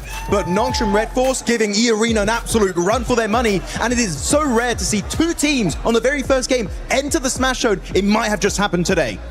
It might happen today, and something that might happen today is that we might see teams that might not be challenging for that first place putting up great performances, and we saw that exactly out of Godlike. This squad came to play. This squad has absolutely nothing to lose, Slays, because they were going after elimination. Actually, before we even talk about Godlike, I want to see what the overall is looking like, where the teams are currently standing, how far away some of the other teams are from there. Nongshim Red Force is actually in first place with 123 points. Now we have 2 teams that are able to win in the next match. Oh my goodness, by the way, E-Arena should also be colored, I'm pretty sure, because they are also in the Smash Zone. You just need to get above or tie 122 points. So if Nongshim Red Force or E-Arena now, Lace, get a chicken dinner, that's it, tournament over, and we will be crowning our champions. I know, and it's so incredibly exciting because both of these teams, especially when it comes to those sort of placement points, look at Nongshim at 40 placement points, E-Arena with 34. They have every opportunity and drive to be able to secure that chicken dinner. Now, Seven, you asked me a little bit about Godlike, which I know was on the second page. And the reason we want to highlight that is because they were sort of sitting more under that middle threshold. But with 10 eliminations early game, another 4 as they sort of rotate in on that northeast side. And then S-Power recovering the team to bring them back in. But I want to give like a kind of a little special shout out to Amino having an absolute banger of a game too. I think it was about 7 eliminations just by themselves, and they were able to sort of scout and hold that, and just getting like that 15 elimination points on the board is insanity, especially from where they were sitting earlier today. But I want to check real quick the rankings. We did see for a quick second there. 11 points away for 4 Thrives now. Jumping around from the middle pack. 11 points away from top 3. The comeback is happening. This is what I keep saying. This is 4 what I keep Thrives saying. comeback. 4 Thrives comeback. 4 Thrives comeback. Because this team, I actually got a chance to talk with Falak. If you want to check that out, go to my Instagram at the 7WG. But we're now seeing the race to smash. There you go. You see 4 Thrives, 23 points away, which this is a perfect start for that team, getting more than 15 eliminations, getting in the top 2, and now they are just 23 points away. And if we know anything for this squad, with the way that they're playing, with what we have seen out of them in PMGO Season 1 this year, they could make it in the next match, as long as one of the 2 teams at the top don't end up winning it. Well, exactly, yeah. So this is the case, this is the scenario where, you know, neither of those teams, Nongshim or E-Arena, they don't win next match. We do go into game 3. If 4 Thrives are allowed another good win, I say allowed because we don't want any hot dropping going on. They might get targeted, you never know. However, if they're allowed one more game, if we do go into game 3, 4 Thrives need another top 5. They need another several points, 8, 9 eliminations. There we go. Yeah. Another few of those, and they are in Smash Ruling. They are a contender, and they could just do a back-to-back global win. And I think we did end up getting today, Maxman. I think we might have gotten a Maxman grenade on the day. Oh, really? Did we now? It's time for your favorite segment of the day. It's Maxman's grenade of today. Let's check it out. Which play is going to be here? It's going to be in the city. This 4 Thrives. It's Falak over there looking for a KOP. He gets it done right away. The man is an absolute menace. But he's too much of a menace because T24 had to take him down. Oh! Give him a boom boom back to the lobby. It's Max grenade of the day. That's some background music for you, Max. That was a great. We got the drums, we got the jingle too. But yeah, for that team, I mean, overall, it's a great start here for the final day of PMWC at EWC 26. A great performance out of those teams that we were expecting a good performance out of, right? We talked about already E-Arena having to do what they needed to do. Now Nongshim being able to show up when they needed to show up, starting off great here with the win as well. One thing that we do need to talk about is possibly this team's being targeted. When I say being targeted, I don't mean getting a hot drop right away, but we are going to be looking at those rotations, because if we look at E-Arena has 2 wins so far this PMWC in Erangel, and in the finals, E-Arena has already gotten 1 win in day 1, match 3 in Erangel. Actually, I do want to say, I was talking to Kalaris earlier. Nongshim Red Force, they got back-to-back wins, right, on the island finish. So that's going to be something that you got to keep into mind also, because they did win PMMI by Smash Ruling. Literally, all of the storylines are merging together in favor of the South Korean team of Nongshim Red Force. They could be looking fantastic. But of course, that's if the Arena get a win, or if Nongshim Red Force get a win. But Niptura, we got to keep in mind, it's not Rondo anymore. It's no Recall Tower anymore, meaning the teams that are not currently in the Smash Zone is going to be even more complicated for them to reach 122 points. Oh, absolutely. And then you've got, you know, when we've seen this a lot of times in, you know, Smash Rolling last day, all of this sort of stuff, you do tend to see other teams actually go ahead and change their drop location to avoid getting targeted. But you're right, Seven, right? We are going to be looking at those rotations. We need 4 Thrives, we need Nongshim, we need E-Arena, we need Enigma Galaxy as well. All of those teams. Aurora did not have a good game at all, so they're still chasing that. They need to make sure their rotations are on point, that they might change them a little bit just to avoid any early eliminations, because right now, it is now or never. We got 2 teams in Smash Ruling. You do not want to take any chances going out earlier. You're gonna have to use those spidey senses if you're currently at the top. If you're 4 Thrives, you want to continue your frag out. Here you go, you can actually have it back now. Thanks so much for letting me guard. If you're some of the other teams, E-Arena, Nongshim, you gotta watch out for everything going on your way. And I know right now around the arena, we do have a special guest crawling by.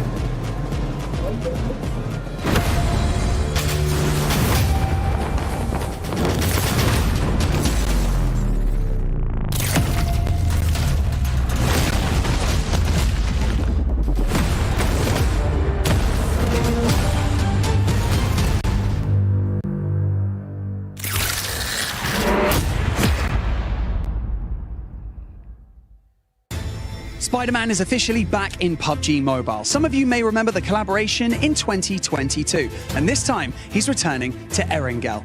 Suit up and explore the brand new central square. You can move across rooftops, run across ceilings, and hunt down enemy squads. But it wouldn't be Spider-Man without the powers. So, you can grab Peter Parker's gloves and you can web swing your way around the city, or you can even use your webs in combat to slow down or trap your opponents. And of course, there's so much to discover beyond the fights.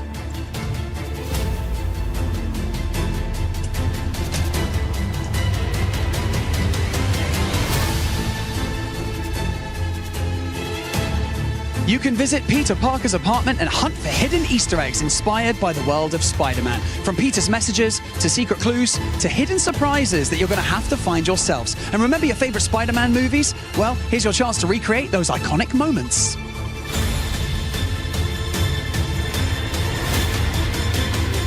Maybe you pull off a perfect rescue, maybe you escape a fight by swinging away at the last second, or maybe you and your squad just stop everything to take the perfect Spider-Man shot.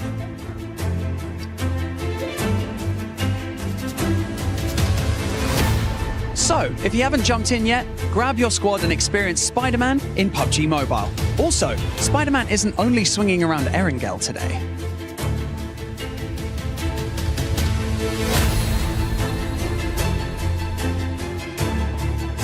We have got Spider-Man on stage right here with us right now, and he didn't come empty-handed. He's going to be handing out PUBG Mobile merch in and amongst the arena, so make some noise for Spider-Man!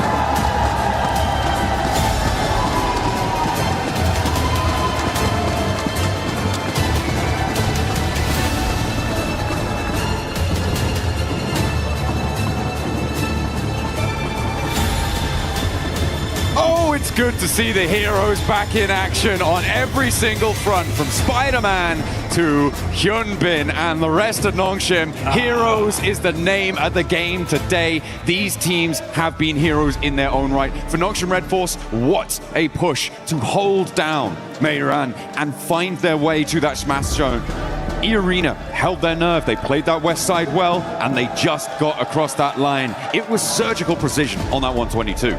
Surgical is the perfect word, because Rondo did not disappoint. Yeah, we got Spider-Man here to save the day, but we got two massive threats in the lobby now. We've got E-Arena and Nongshim Red Force that can end the tournament right here, right now, with one single chicken dinner. That's all it's going to take. We saw Nongshim just do it. Can they pull it out the bag again? But it's not just those two teams. As the desk, as Blank and Jackie were saying before as well, there are other teams waiting in the wings, now staged with the points that they earned from that previous game, from that rondo, to jump into the smash zone. There are probably at least 6 teams that can do it this match and join them. So if we don't get one of those smash chicken dinners, it is going to get hotter and hotter as the day goes on, because I don't think we're only going to see 2 teams breaking that barrier today. Yeah, I'm glad we were able to get on the cast here for it to at least cast one game, right? Absolutely.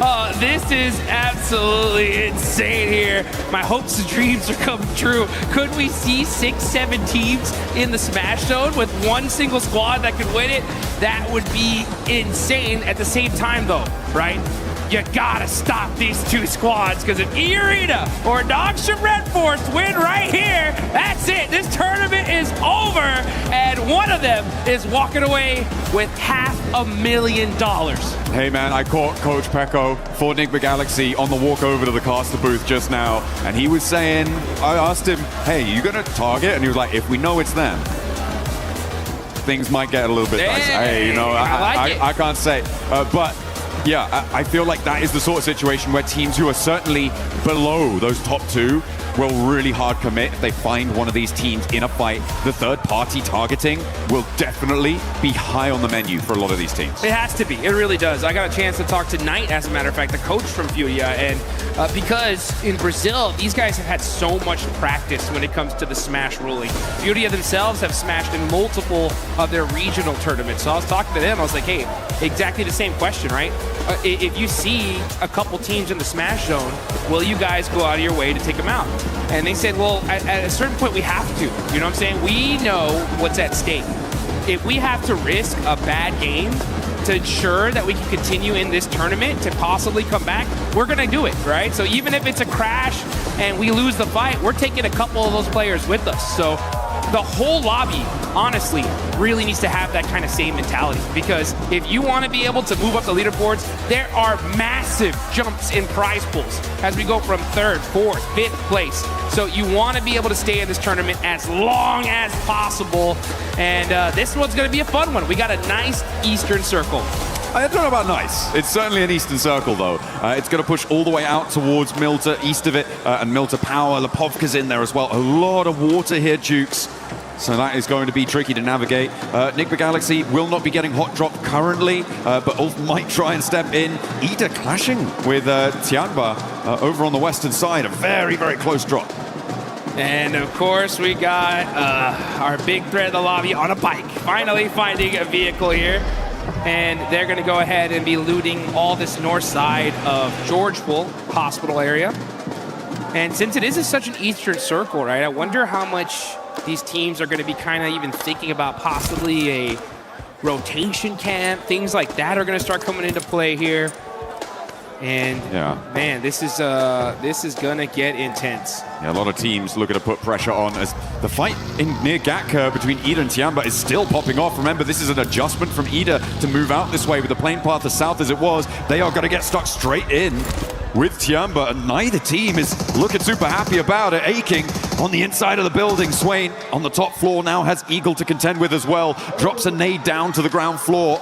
He tries to fend off the remaining 2 players. QZZ unlikely to get picked back up here. Does bleed out in the end. And a step forward. Swain rebuffs. One more barrel, but it's not enough to blast it back. Tianba survived, but with only 2 players. And Horror can just move in and maybe just sweep this one through. A very strange hot drop coming through over on Gatka. Terrible. I mean, honestly, Ida's disrupted this lobby so much, and Tianba are devastated. Now down to just 2 single players. Aching jumps out, just desperate, trying to do something for his squad, and Eagle is just standing still, just saying, like, not like this. Not like this. Horror have been a little bit quieter during the course of these finals. Not the fans, that is, the players. The fans have been plenty loud, and we've loved it, but they haven't quite had the performance that we were maybe expecting from them coming into the games in these finals. It's not going to be enough. I don't see them catching up when we've already got 2 teams in that smash zone. It is a bit unfortunate. It is not great, but they can look pretty good in game. We know that.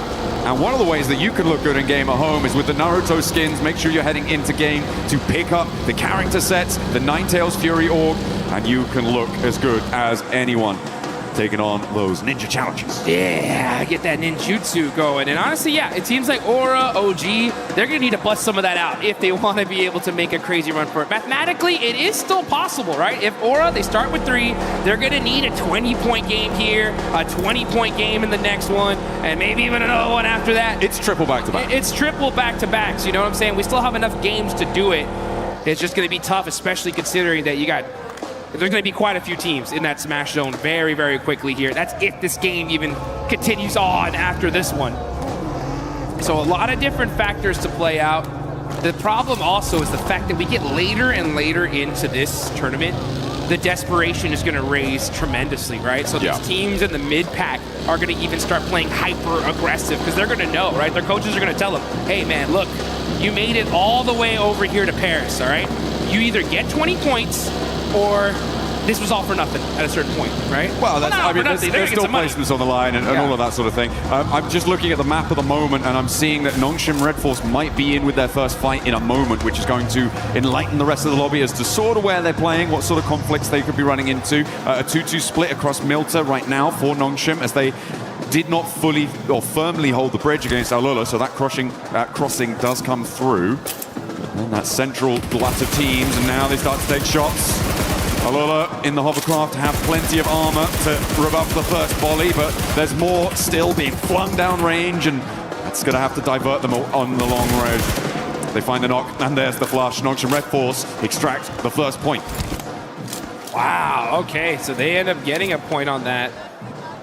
Pretty wild. And Aula are in this next circle, down a player. The thing is, though, if any team nearby happen to hear those shots, they know where Nongshim Red Force is now. So So that is going to be a factor, but they are in a really good spot for this circle for now.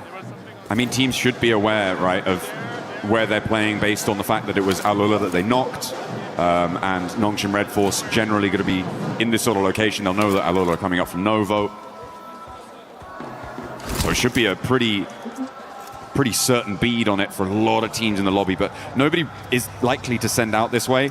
Maybe Aurora could try and crash into it and cause some problems. Vitality are actually holding the west bridge, which is interesting, over on that ferry pier side of things. So if Aurora decide, you know what, we're not going to go over to that east side, we're going to try and break west, Vitality is still lying in wait for it, which I'm not too sure about. I'm not sure if I like that. Yeah, it's going to be tough here as you got some pretty wild rotations here. Speaking of wild rotations, we got Enigma Galaxy rocking their 2-2 split. The same again. Same again. You know, I actually talked to Ralph a little earlier this morning, asked him like, hey, you're going to continue to do it? They're like, yeah, you know, it's worked for us in the past. We're going to try it out. We've noticed that on the west side, had a little bit of unluck with some pretty crazy pushes, but we're going to give it our shot here, and we'll see if it pays off for them. I mean, they did win a chicken dinner from a circle similar to this, on a rotation similar to this. Obviously, it was a different lobby. It was a different time. We were different people, Jukes. We were so much younger. We've grown so much. Yeah, exactly. We've come so far, but they're going to look for that regroup at some point. Getting through for that regroup is really the difficult part that we've seen for Enigma Galaxy on this regroup rotation. Getting through the glut of teams right now, I'm not too sure how that's going to work. They may have to go on the boat, maybe head up all the way north of Lepovka and go all the way around. That would be, I mean, maybe not sensible, but possible, certainly. It's difficult, and they are going to get on the road right now to see what they can find. E-Arena are also starting their move in from South George. As we can see, we're on board of them, just passing the north side of school to head towards the center of this circle as it centers up on that Milter Hill near prison and mansion. Rotations are coming as we are zooming in to Erangel. What kind of circle are we going to get here? All right, just beautiful, center up, very typical. A lot of these teams were expecting this, and they got it. Now you see Enigma Galaxy, right? They're going to be on both sides of this circle. It's going to be very difficult for them to get to their teammates here, so we'll see how this pays off. But we still got some teams still trying to get in this zone. E-Arena pushing in super late because they land over there in North George. Aura still in Severny. And you got Vitality going on the other bridge here, so they're going to be super late in the circle as well. Yeah, Vitality's still on the west bridge. I don't like it. I think this is way too long. You're overcommitting. No one's turned up. Not too sure what the game plan was there for Vitality. It's not the same team we saw from their stages. Sad. So Yeah, unfortunate. It's the same thing we saw in PMGO too. Yeah, it's a big drop off, which I'm sad to see. Enigma Galaxy, they get their back duo caught up in a regroup, and this is exactly what I was worried about. It's only going to be Lord. His vehicle's on fire, and he goes down because he hops out.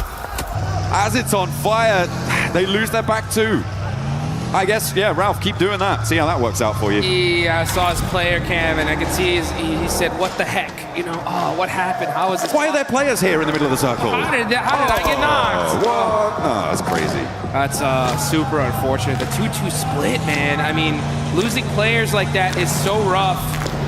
We'll see how it all continues on, though. That's if we have another match after this, because Nongshim Red Force are on the south side of Milta, full squad, looking dangerous. On the other end, you got the other Titans of the lobby, E-Arena, holding down the north side. So both these teams able to secure position as a full four-man team.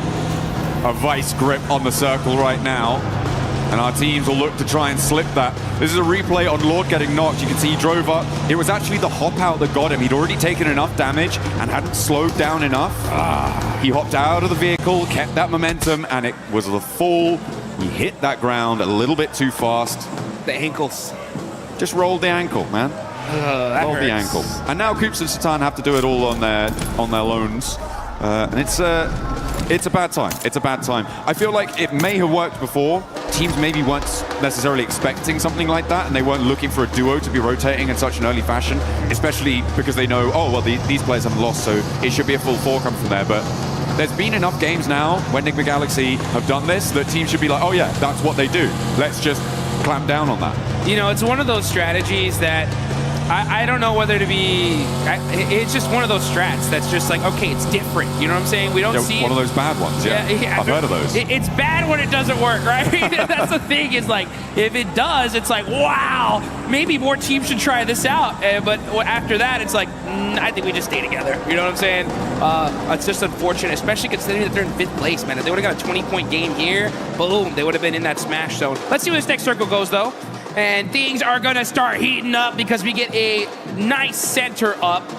E-Arena are going to be over there in Lipovka, so they're going to have to fight their way into this next circle. But like you mentioned, it is a vice script right now. North and southern side is where the big threats lie. In the middle of the map, though, you got S2G, you got Enigma Galaxy as that duo. They had 4, right? It is what it is.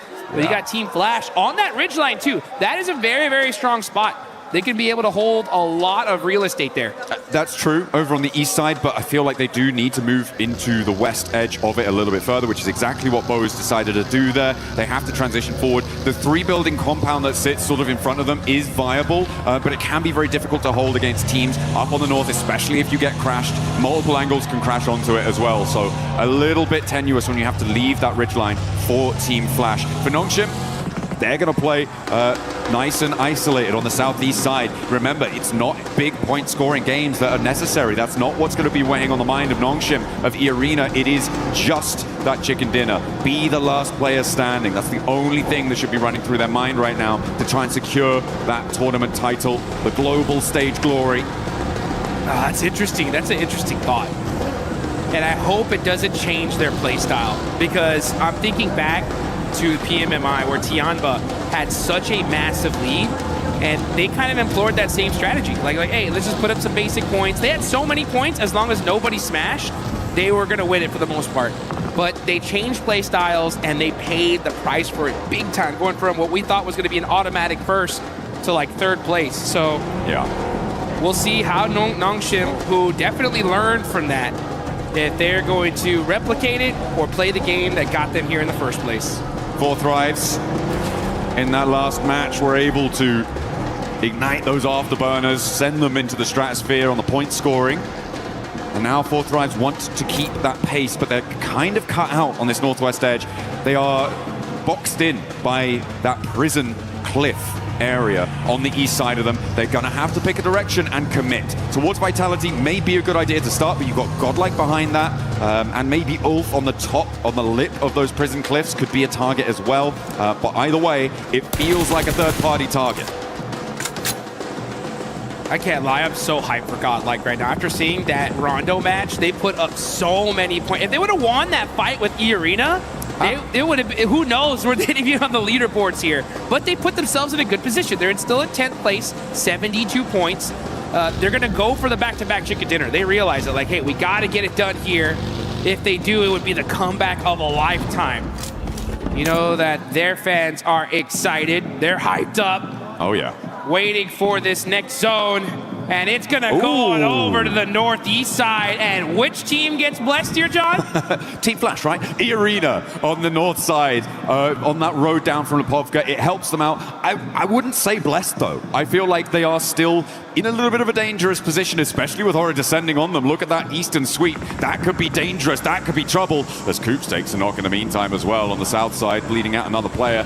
Not good news. But Horror, look at a crash maybe towards E-Arena. I do think it is Team Flash that has been the most blessed by this zone, though. On that northeast side, it's exactly what you highlighted, right? That ridgeline, the buildings in front of it, really, really good. But only if it goes out their way. Well, guess what? Here we are. And now S2G try and push in. They're being denied access. As Horror clash with 4 Thrives, who have, okay, they've lapped over the north side of prison, and they're third-partying on the rotate here on the north. Fights happening all over the place. Now we're going to be looking at Enigma Galaxy. Satan, all by himself, going to be challenging Al-Ula here as we switch over. 4 Thrives get eliminated. That is a huge loss right before the 100-point mark. There goes Enigma Galaxy as well. That's 5th and 6th out. And now Aurora up, trying to sweep past Nongshim Red Force. As Horror picking up those points is a great result for them. 7 eliminations now on the north side, right next to E-Arena, who take a knock as well. Turny K has gone down. S2G battling for the middle of it and taking damage from every single angle. Ulf will do a lot of damage to them, but S2G managed to weather that storm. A lot of damage across the board on these rotates, Jukes. And then here we go. We're going to catch this fight here as S2G are hurt. Vitality very, very close near to them. And it was OG that are putting up some points on the board. They end up getting one. Kamikaze on the other end. Now finally the fight has calmed down, but this is a battle for the central position in this circle. I mean, this is another team, S2G, who is within reach of that smash point barrier up to 122, but they have just had the win taken out their sails. 113 right now. They need to get 9 more points on this match, and with 11 more teams alive as a solo Kamikaze, has he got something magic up his sleeve? I do not think so. We're just going to leave Aurora to really be the only challengers to that smash point duo. And Aurora are definitely a threat, that's for sure. 110 points, 12 is super easy for them to get in this kind of position. They're gonna have to fight their way through it though. CS Power getting a knock from Godlike.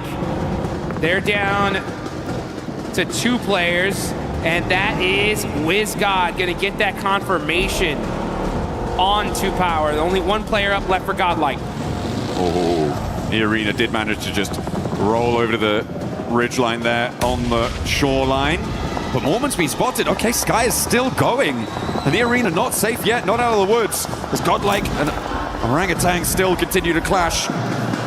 Up the stairs, Godlike. Look for it, but the drop down is caught. And there's the crash. Here it is. Take one down and the arena fall. Only one team can stop it all now. Nongshim with a big opportunity on the south side, but they're right on the edge. The whole lobby breathing a sigh of relief now that at least one of the Titans is gone. It's still up to Nongshim Red Force though. They're on the south side, playing carefully, waiting in the shadows to strike. It's only a matter of time here. They're thinking, yeah, you guys fight it out.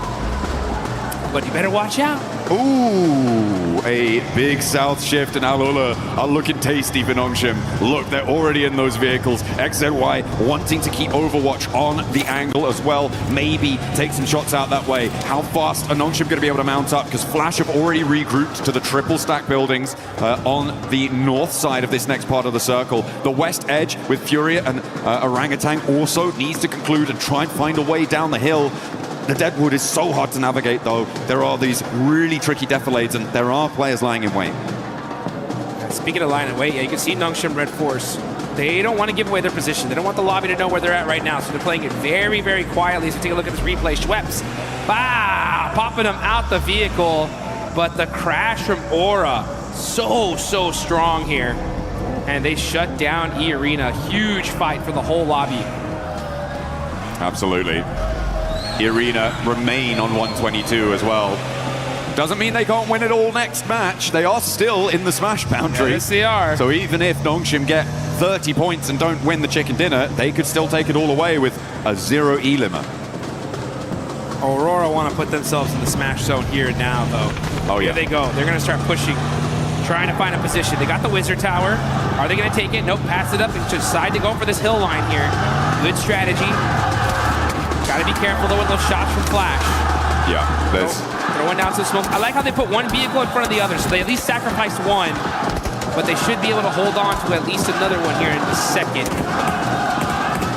All right. They're going to have to pick a point to go, and I feel like Short Team Flash can be taking shots right now, but the west side is going to have to conclude, and fairly quickly. Someone is going to look to crash Team Flash. I can guarantee you that at some point in this match. Yeah. But it may be a little bit longer than we were anticipating. I mean, as I said, the Deadwoods have a lot of those defilades, the hills that slope down from the top of this ridgeline. This tree cover has a lot of rocks to play around. You can sort of stutter your way forwards a little bit, but later on you're going to have to find something. Oh, spot over onto Doc. They know who they're fighting now.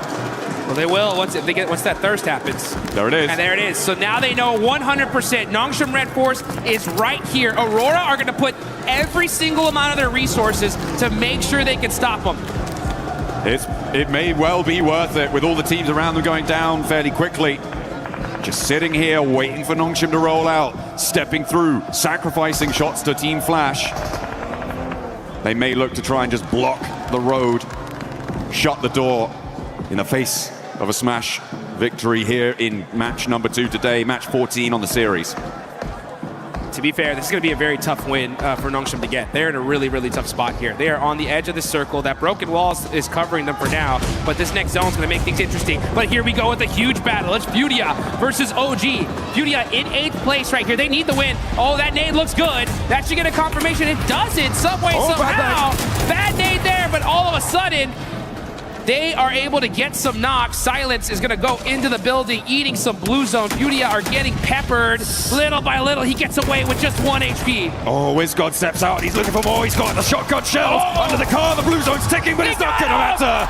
WizGod strikes back against Furia, but now Horror here, and he's got a sliver of HP to play around with. They'll know he's here, and Fear rolls over the top of the hill. WizGod, watch, he didn't see him. He should hear that. No, with his back to it. Will take the shots, but not find the knock. And he will be put down. In the meantime, the roller from Nongshim. And they're off. Here they go. Nongshim Red Force on the rotation, trying to find a spot in this zone. Tires get popped. Team Flash knocked down Tizzy. It's up to the 2 players from Nongshim to end this tournament. XZY trying to regroup now on the back. The reloads are coming through, and he may be able to sneak his way into the dip. And Aurora now have Nongshim set before them. A gauntlet to run through, and then one that they will charge in headlong. Nades first. Zul, Reefus, and Top want this retribution. Draw this game to a close without a smash point victory. Aurora throwing an absolute bombardment onto Nongshim Red Force. They know they're the threat. They're going to use every single piece of utility they have to finish this team off once and for all. Not able to find those other confirmations. Vehicles are getting moved out the way, though. That's the coverage that Nongshim Red Force desperately need. Looks like they're playing a little game of ping pong with that car. Ooh, but Aurora starting to suffer as well. They have to move forwards, and now they're in the firing line of Team Flash. It may well be enough to stop Nongshim from winning the game, though, and that seems to be what they were trying to bid for. All the while, by the way, Kamikaze is still alive, so can't discount him just yet for getting the points that he may need. It would be a very long road, though. Hyunbin and So Easy now find the final blow, struck to the heart of Aurora, who draw their game out on 113. They will fall to no smash. Not here, not now. We're gonna see a game 3, folks. Get excited, get hyped, because now's the chance for a lot of these teams to start pushing their way up the leaderboards. How far can you go here, though? I mean, for Team Flash, this is a golden opportunity to jump up placement points, to jump up, get a little bit more cash under the belt, be a higher ranking finisher. They have all 4 of their players alive. They're looking pretty chill. As I said before, S2G do have the slimmest of opportunities. For me, it's Kamikaze needing to grab some third-party points off a fight that Team Flash has. Yeah, he's just trying to sneak it enough points to sneak his team into that smash zone. Any point matters, though. I really got to give some major love, though, to Aura. Look at them. 13 eliminations. This team is trying to make a comeback of a lifetime, and this is how you do it. Got to get this win, though. Anything less is not going to be enough for them to make that race to the top. I mean, even when you do get it, it's still a long, long road for them to try and find. For Kamikaze, he needs to profit 6 more points on this match. Those can come from either increasing placements or getting eliminations to join that smash point bubble. But this next circle comes in, it's not going to have him in it. It does push Flash into into a few of their locations, but it looks like they've spotted him. Kamikaze is there, they roll up, he's put down, and no longer do we have that storyline. The battle at the bottom of the tables rings true for the final 4 here. This is huge. Everyone's trying to move up their placement here. Like, again, this is a massive prize pool. Every single placement up is big money in the bank. Aura, though, this is the game of a lifetime for them. This is one of those opportunities that gets your squad excited, gets them pumped up to finally start putting everything on the line. You can see Team Flash, though, they're in the mix here. Aura trying to push from the edge of the circle. They're going to start throwing all their util onto Vitality. That's the threat. If they can hold that rock and secure that position, this could be a solid chicken dinner for them. Absolutely. A big chance. As the nades keep on going forwards. 13 eliminations on side, and they want to add 2 more to the tally. Go. Sky and Jiggle into the fight. Razak goes down first, immediately putting him out of business, out of action. Sky looks for more as well, and they turn it on. It's just too hot. Aura are on fire. 15 eliminations, but that nade looks dangerous. Gotta watch out. That one hurt, and now it's up to Sky. All by himself. Aula looking to stop the insanity that Aura has put on display here. Here they come. Yasser moving up close and personal to be able to secure this high ground. Team Flash on the other end, putting some suppressive fire onto them as well. Aura just trying to lick their wounds, trying to find their way, but it ain't gonna be enough. That is Aura down to one single player. I like Team Flash's proactivity here. They didn't waste time. They didn't hide in the buildings. They stretched their legs and moved out towards this north side to get control of the zone. This is what we've wanted to see from a lot of our teams, and I'm glad to see it now, even if it is potentially a little bit too little too late. For them, they've got 10 eliminations here, so alright, they're on 15, but there is a real chance that they could catch up. As Sky is still cooking an aid, and Alula are gonna have to worry. Okay, he puts it back to the shotgun shell. He's not moving a muscle here, and I don't think Alula realizes that he's even still there. They have to know there could be a threat in this area. But Quick is just hopping in the vehicle to get a little bit of extra third-person perspective and get some sightlines. Plus, he's protected there. He has no idea. They have no idea he's there. Hello! He missed the shots, though. Sky gets the knock, but gets shot in the back as Win from Team Flash shuts down Aura's run. Pretty mighty flub there on the shotgun, hot over the bonnet there. Probably didn't realize, but Quick didn't know he was there and thought, oh, well, I'm going to have to go for the fight. He's going to stand up for it, right? Right? Not to be. Ooh, a cheeky little pick onto Zeus, and actually, Bose is quite low. Over the top, though, Tops and Win look to put pressure onto Quick, and remember, Alula only really have two players to play around with here, Claws and Yasser. Looking to navigate closer to the middle for Yasser, but Flash can regroup on 3. Claws has a lot to face down on his lonesome here on this angle. Needs a big nade, needs to find a knock pretty immediately, and is already taken down. Win steps through with the AUG, puts that one to bed, and a second volley of fire over the top of the rock sees Team Flash to the chicken dinner.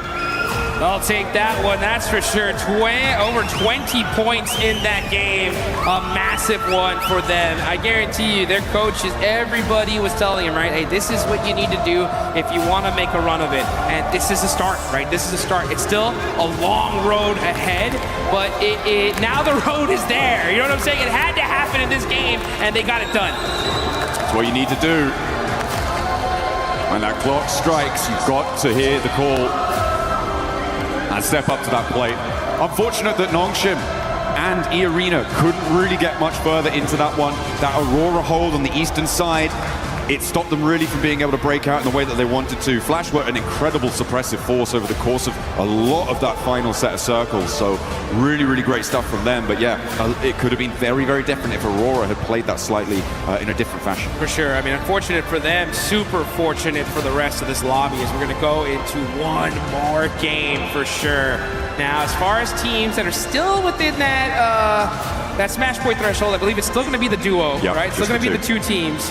But another opportunity in this next game, right, for more squads to be able to push their way on up. As we're going to take a look at the replay here, Team Flash, great job of being able to finish this game strong. Win especially, just boom, putting the nail in the coffin. That's how you do it. I just didn't want to mess about, you know. He knew. This game's over. Come on. Let's go next. Keep the pace, because they do want to keep up that pressure. If you're on a run, now is the time to hold on to that momentum. There is no more runway that you need to cover to take off on this. It is just today. There is nothing that you want to leave out on Erangel and let it go to Miramar, because you may not reach it. No one might. Just look at these players' faces. Straight intensity. These guys are locked in right now. They know exactly what they need to do in order to make this happen. And it's going to be on the back of a ton of eliminations and securing those wins, all while stopping E-Arena and Nongshim Red Force, who had a great pincer on the end of that circle there. But, you know, I think teams now especially have understood just how threatening this smash rolling is. Yeah. And I think they're going to do extra and beyond to make sure that they can stop those 2 squads. Absolutely. I mean, there is so much pressure on so many teams. I think that again, I'm gonna go back to my old favorite hobby. It seems this game of giving a little bit of hate over to Ralph, because Nick McGalaxy, that 2-2 split did not work. It was really kind of catastrophic. And hey, you know what? The position that they went to, that they tried to go for on that east side, was where Team Flash won from. So could have been different. But we're going to head down to the stage. Kalaris has a little interview for us for some inside information. Yes, I do. Thank you very much. Here with Nongshim Red Force, Hyunbin once again to get some insights on what's gone on so far. Let's talk about the Erangel that just actually happened. You guys find yourself in mini-mill to power, but then the circles shift away from you. You sent it north instead of any other direction. Talk to me about that choice. Do you think it was the right one, or do you think there was another path you could have taken? 일단 현빈 선수 첫 번째 질문은 일단 아까 에란겔 경기부터 일단 얘기를 해볼게요. 에란겔 경기 때 사실 밀타 파워 쪽의 공장을 이용하셨다가 이제 자기장이 튀자마자 이제 바로 북쪽으로 지르셨는데 사실 그쪽이 좀 다른 선택권이 없어서 좀 강제가 된 건지 아니면 좀 그게 좀 가능성이 있다고 보신 건지 좀 궁금하네요. 일단 저희 자리에서 치킨 갖고 오기는 좀 많이 힘들었던 것 같고 저희가 오로라 한 명을 잘라나왔고 그 골에서 오로라 일단 한 팀 먹고부터 할 생각이긴 했습니다. Yeah, we already knew that that shift was actually really tough for us. So what we thought was Aurora was actually there, and we got a one knock off Aurora player. So I think we should have started with getting out, knocking out Aurora, and then we find our footing on the ground inside that circle.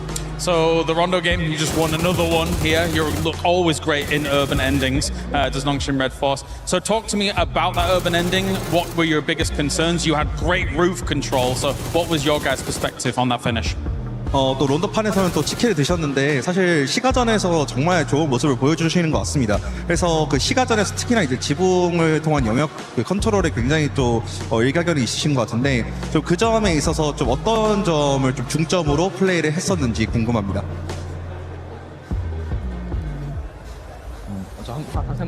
그 론도 플레이 때 시가전 플레이 때 어떤 플레이를 중점으로 두셨는지. 일단 저희 자리가 외곽이었고 저 시가 쪽 한쪽이 비었어갖고 일단 들어가서 서클 받다 보니까 그냥 좀 잘 먹은 것 같아요. Well, honestly, I think the inside of the city play was actually well forced because we were outside of the circle. But that being said, I think we were kind of lucky because we tried to gain the footing because of actually one of the places are actually empty. So we just find our footing there, and then we just took a control of the roof, and then we maintained good condition and intel. All right, well, thank you very much for joining me, Hyunbin, here once again. That's Nongshim Red Force currently in position on the smash rule as we continue the games here at PMWC.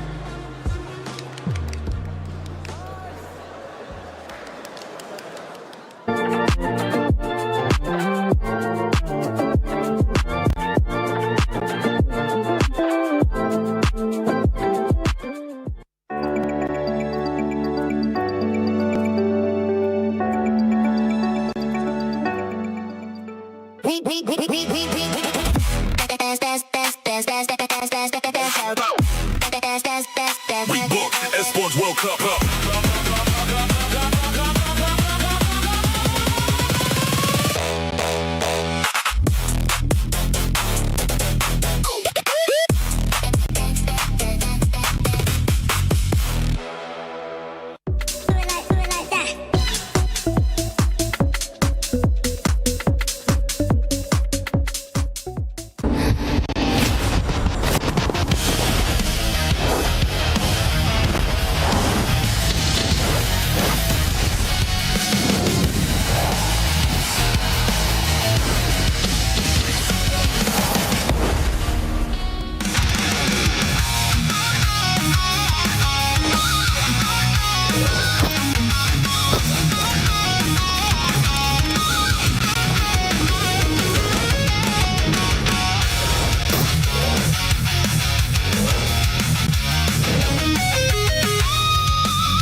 Nongshim Red Force and E Arena not being able to close it out, so we're gonna keep going. One more match in this one. Team Flash being able to come off with the win there after not really being able to do much for the whole tournament. Great performance out of this squad, but don't forget, for everybody that's currently here at EWC, make sure you guys check out the fan experience.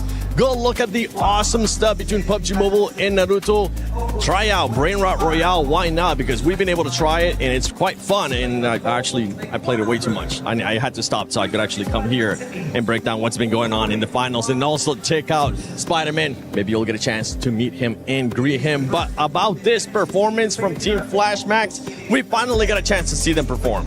I never doubted. No, I have been doubting a little bit. It's been looking a bit dicey recently, unfortunately. But no, really good hold on the northern side, right? Able to get rid of a lot of threats over in that position. Definitely a team that has been very silent. But before this game, they had a total of 63 points. If my count is right, they just got about a third of the points they've made so far up until now out of all of their games in a single chicken dinner, 23 points. So that's going to get them way higher up in the middle rankings. And let's keep in mind, even if you're not number 1-7, the prize pool distribution is getting way higher on that first half of the leaderboards. It is. For some of these teams that might be too far away from that threshold of the smash rule, they're going to be pushing up because there is that prize pool at stake. $3 million that we're going to be giving out. And Horror Esports being able to perform really well, seeing the aggressiveness. This is what we've been expecting out of Horror Esports, the aggressiveness, 16 eliminations. I mean, it's a real shame we just didn't see this from the get-go, right? From day one throughout to today, because they could have been in a very different position on those leaderboards than we see them right now. But also, just mention very quickly, as we look at the team stats here for Green, Sleepy and Sky actually doing some mega work. They did have some really good names. They were pushing very well. They are the team that got rid of E Arena in the mid phase of that game, taking shots onto Nongshim there. So, you know, very, very proactive, really looking around them and trying to get as many elims as possible. I think we can call that farming. They were farming a little bit. They definitely were. But actually, the key thing we have to keep in mind for Horror here is they are the team that eliminated E Arena, which is a team, if you get that elimination, one of the plays, you're like, that's E Arena. That's E Arena right there. Go. Push them, push them. And then they did it. And because of that, right, Lace, they delay the tournament just a little bit more, which really is going to make this event so much more interesting because so many teams can enter the Smash Zone. I know, and how crazy it is that the top of the leaderboards seem to fall and then these mid teams sort of have that glimpse of hope and opportunity. But that's why we love it here for PUBG Mobile with the Smash Rule, especially. Now, I do want to sort of draw your attention to S2G, a team that is quite incredibly close to that Smash Rule. But if we talk about the first game, we didn't really get to chat to them sort of in that first mid-section. They had a nice recovery, a little bit of a hot drop, couldn't capitalize on as many eliminations as they wanted to. The roughest zone shift for them, they had like that kind of open terrain, they couldn't really move in. And then they passed. And then this game, again, it kind of like they're losing their team so incredibly early after eliminations. You saw Kamikaze there on the north side trying to sponge those points, but again, falling short. Look how incredibly close S2G are, 116. They should have done it earlier. Just 6 points away from being able to enter the Smash Zone. Aurora Gaming as well, currently 9 points away. And teams that were going to be looking to be able to close that gap, especially when we saw E Arena get eliminated. Nongshim really not going for that many eliminations, playing it quietly. Four Thrives. I mean, Four Thrives wasn't really able to do much. And with the win that we just saw to Team Flash now moves into 7th place. Yeah, really good push up here. Team Flash, 7th position overall. That's going to be an extra bit of money in their back pocket. But the thing is, it's looking very scary. Look at the top three. 3 chicken dinners, 2 chicken dinners, 3 chicken dinners, while the other teams below all have 0, like 4 Thrives, or a singular chicken dinner. So that is really making it scary that the tournament could really end at any point today. Well, the big thing as well for me is that Aurora Gaming, Nigma Galaxy, and E Arena all finished up that match with 0 points on the board, right? Yes. None. Nothing for game 2. S2G is moving up. As you said, Lace, you've got 4 Thrives. Well, also they got 0 points, so they don't count. But Team Flash, Ulf, all of these teams, they are really making a push forward, while those top teams, except for Nongshim, they're it's getting very close for the rest of those teams. Yeah. And in this first page of the overall, there is one big outlier, especially when we're looking at the wins here. And it's none other than Four Thrives. Four Thrives, the only team in this first page that doesn't have a win. The reason why I'm bringing this up is because, yes, Four Thrives, if you are able to have a good performance in the next match, at one point, we need to start seeing those win if they want to be able to win via Smash Roll. I mean, even if we bring it back to sort of the group stages, they were sort of unable to get those chicken dinners. Of course, they could capitalize on eliminations, but they weren't really one of those teams that would close out the win. We're sort of seeing this trend now, and of course, they want to sort of get those elims and sponge those points to hit that kind of Smash Roll threshold, but in then, it's still, if you calculate statistically, it's still, their win rate is not really that nice. Yeah, a little bit politely. Tough. But you know what? I'm going to pivot the conversation. I want to bring it back to Nongshim Red Force. Yes. Let's discuss. And what I wanted happened? to take a bit of time here because that was an absolutely insane throw. There are three options. Or you third party to the western side on the mountain next to Lumberyard, or you directly crash onto Al Ula, which is what I think would have been a really good option, or you decide to go for the wide wrap onto Flash, which I wouldn't recommend, and they ended up doing. There were so many options to go, but that was like, out of the three, Niptra, the one that was not going to give them the win. And you know what? It's showcased by Al Ula taking second place from the exact position that we were like, Nongshim, go that way, go that way. Al Ula end up going that way, get that second place, and I think if it had been Nongshim with the kind of momentum that they had off the win, they would have won there. It is genuinely not even game throwing, it's almost championship throwing in game 2, right? Because they could have won it, they could have ended it, done and dusted, and they just didn't. They went for a very different play. Yeah, and especially because of that rotation. If you push Al Ula, let's say, only Al Ula is going to fight you, right? It's literally team versus team. Literally. That wide eastern rotate, Aurora's looking your way, Team Flash is looking your way, Al Ula's also looking your way. You're just making it harder for yourself. And Nongshim Red Force have some of the best rotations sometimes, and then they pull stuff like that. I'm very confused. They're a very confusing team. Entertaining to watch, but confusing. I also want to sort of point out, and this is just kind of across battle royales in general, sometimes you only have that one opportunity, and when you miss it, it is now 10 times harder to get back to that same position. You do not get these chances often. And like you said, Neptro, they didn't make that space, they didn't make that play well, so it will be a little bit more challenging now. And with Nongshim Red Force, especially in that performance, right? I fully agree with you guys. They decided to go the completely wrong way, being within nade range of Aurora as well, even though they ended up out-surviving Aurora. One thing, though, for this team is that when we've seen it in the past, you were kind of telling me this, too, Neptura, especially at PMMI. Once they hit the Smash Zone, this team is so scary because they know exactly what they're playing for, which is just the win, right? Yes, they can get some points. And we kind of saw this here being super passive, the team just waiting for the right time. And I think maybe that's what could have hurt them there. They was just looking for something passive. They weren't looking for an actual fight, and that's why they decided to go with that rotation. You know what? I 100% agree with you there, Seven, because, yeah, they are so scary. They are so patient. We saw that them lining up on Milta Power there, lining up on that wall, going, okay, what's the next play? They didn't look scared. They weren't going too quickly. They were just being very patient. They were sitting and going, okay, what are we going to be doing next? And then they make the most harebrained, like, under pressure play, it felt like, right? Another team I would have expected that from. Not from Nongshim, not with the presence of mind they seem to have while in the Smash Point. They are not a team that falls under pressure, and it felt like they just did that moment, so very, very odd. Next game, though, still that chance. No one's quite caught up to that Smash Zone, so really, EA still the only competitor for them right now. Game 3, we can do this. I'm going to pivot the topic again. Sorry, I'm all over the place. There's so much to talk about right now. But I want to talk about, actually, the MVP race, which is actually, we could have a dark situation on our hands, which is we saw Eren being top damage dealer, he had a ton of eliminations, and they're currently at the very bottom of the first page. We could have a situation where they're nowhere near winning the tournament, and a player on Ulf could actually become your PMWC 2026 MVP. Got to be careful there because he is in 4th position, but it's Hyunbin, it's Tizzy dominating here for Nongshim Red Force. It is, and Hora with that performance that we just saw there, Sleepy being able to put up the numbers. Aaron, you were talking about it as well, but we have a lot of fans here in the arena. We got Four Thrives, we got a bunch more over there from Godlike. Let's see what Barney's currently up to.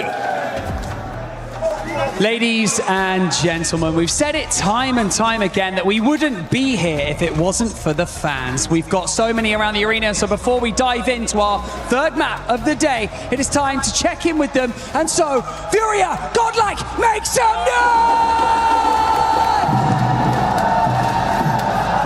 Killaris, who have you got with you, buddy? Yeah, that's all well and good, but I've we've got Enigma Galaxy. Make some noise! Thunderous applause for Enigma Galaxy! What have you got going on, Barney? Let's see, what have you got? James Barney, you're not ready because I'm here with 40.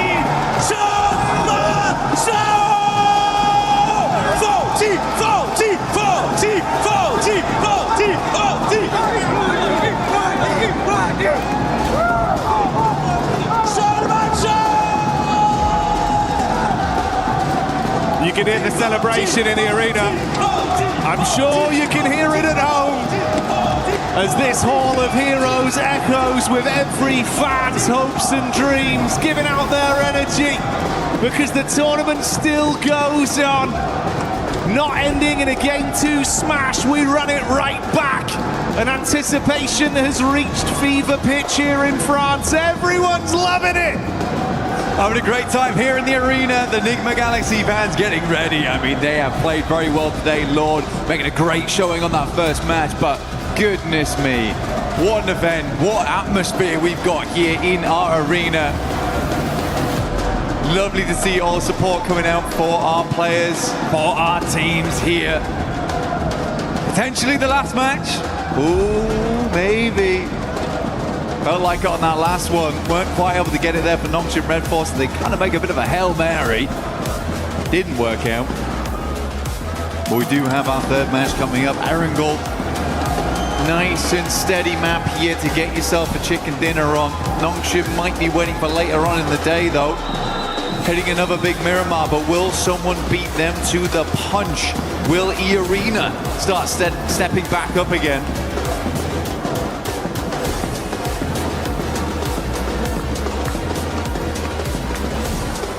A lot of fine margins and a room that's getting rowdier and rowdier each game that goes by. But we'll focus on the here and now, the present that is the fact. We've been presented with a third game here live from EWC. PMWC has not stopped delivering, and I don't doubt this game will be anything different. We're back on Erangel, playing path established. Last match, a little bit difficult, honestly. I don't blame a lot of our teams for struggling slightly there. Very, very southern playing path to start things off. Awkward drop spots, awkward rotates, quick switch out towards the eastern side. Not an easy game to confirm a chicken dinner on. This time around, really, really gentle playing path. Straight across the center. No one's complaining. Everyone's had a lovely in-flight meal and we are ready to get going again. Things spread across the entirety of the map. So a lot of room to rotate, Jackie, but where's the circle? Well, if history is anything to go by with some of the circles we've had here this event, it might be something a little bit spicy for this one.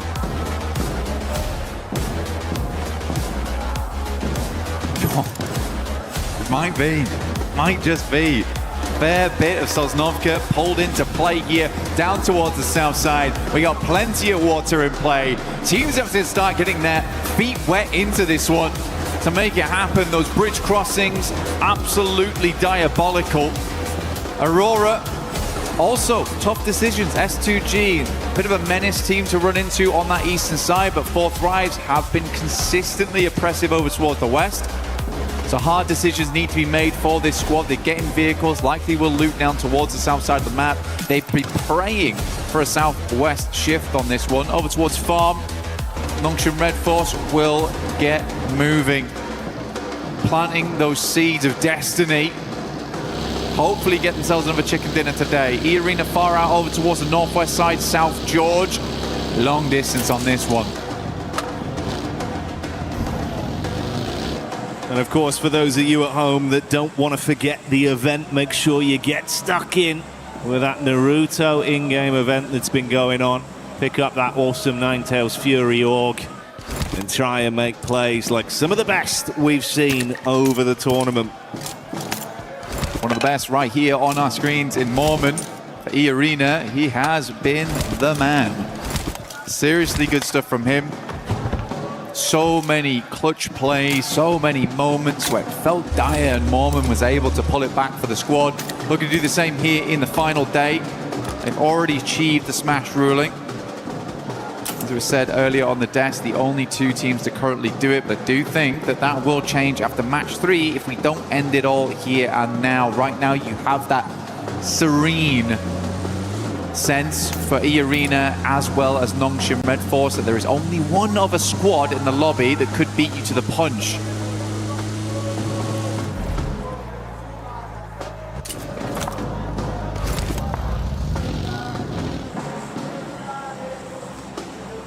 I do think, mate, with how S2G have looked, if you could come alive here, get a bit of a big boost off this game, they've still got a chance to be a dark horse, to be able to upset in this lobby. And I think we saw some of that talent yesterday when they were fighting under so much pressure as well, in disadvantaged situations from distance. Amzi G, he was popping off. There's a lot they can do, bro. You know, we touched on Kamikaze an awful lot over the event, but I think it's that duo that brings so much firepower. So we'll see what they got this time. Hamzi as well as Kamikaze looking great. And for S2G, they're a team that's put up quite a lot of chicken dinners so far, actually. I think they're currently on 3. Looking to break that record, though I think it will be difficult today to do that, since get up towards 5, and by the time they get to 5, they should have also just won at that point. That's a smash. So possibilities of broken records ruined by the format for them. But I do think they would be happy with the win, regardless. Yeah, I don't think it'll bother them too much, right? Yeah, so for S2G, certainly a possibility here. Only 6 points on this game that's needed for them. For Aurora, we are looking towards 9. Enigma Galaxy is going to have to be a bigger match. 22 points on that one, which is almost certainly going to be a chicken dinner. But yeah, a lot of teams looking to breach that smash ruling as we come into match 3, which is where it always gets stressful. Hot Jukes, a little documentary style, earlier on today was saying that he'd love to see 6 teams towards that final match, all vying it out for the chicken dinner. I've felt like a lot of times internationals do go to that 6th match no matter what. And even PMMI, ooh, for Nongshim Red Force, oh my god, he's alive. For Nongshim Red Force, he did go to match 6 when they got that smash. Satan immediately peeling off there for Enigma Galaxy, but they are in close contention with 4 Thrives, who are exiting from Ferry Pier and Yellows.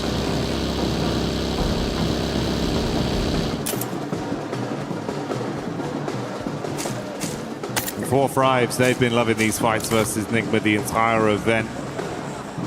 Always able to catch them on their egress.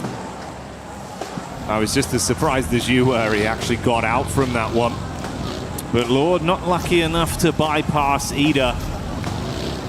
That back and forth conversation between those two teams continues even this far into the event. Emre running down Lord to get that confirmation off. Yeah, now that idea of getting the chicken dinner and getting into smash ruling feels a little further away. 4 Thrives will aggress over towards Ida. Should hit them up towards the 100 now, so they've also hit the century on this game. Getting ever closer to that count. Nongshim Red Force was able to make a fairly good rotation towards the central position. They like to play around this area. They are cut in with S2G though. Slightly scary spot to be working with. Very central. Still only here in zone 1. Anything can happen as long as they're set up. Position to move from should be okay. Ulf finds S-Power. There is a clap back from Admino, who immediately will flush out Scarface. So full-on engagement here between Ulf as well as Godlike. Already big shots being connected. And it's wiped up so quickly. Ulf withstand the pressure. They do lose one player, but they can get Eren back up, and that's a key piece of the puzzle for them. Keep him in play, reset with the meds, and grab the extra loot. And for Eren, what a run it's been for him during this tournament. Max was highlighting him on the desk of how much he was able to really prove himself here at this event, despite having some awkward moments, honestly. Still remember his crash into gas station, which went terribly wrong, but even then he is putting up numbers. OG do take a knock there to Tiamba, who have been sadly very quiet after day one. A majority of the points earned there, if they were able to replicate anything like that day one and day two or day three, they would have won this tournament by a mile.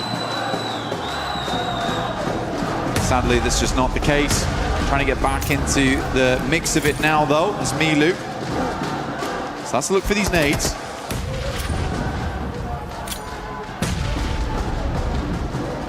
Maru on about half HP there. AKOP in the back line. Ooh, nice arc from Milu. Milu, the madman, when he's feeling himself, he can do so much damage on a battleground.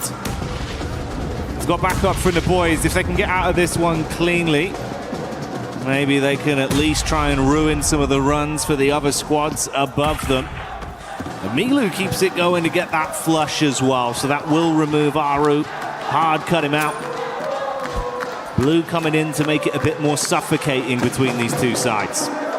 Quite a few nades already expended here from Tiamba as well as OG. Be right in zone 2 now. Blue starts to tickle a fair bit. QZZ gets a bit panicked there, will drop a couple of shots through and then immediately send in Milu. He's just going to prime the nade. That's a nice one from him. Good patience. Lets it go through. Is he going to peek this onto AKOP? It's me. Does not care in the slightest. Friendly fire. Denies the point. Oh, yeah. And they're going to bounce around, make sure they clean up on that one. Trying to snatch away some of the earnings from it. Good to see Tiamba, though, getting a bit of fanfare back from the crowd and big plays from Milu.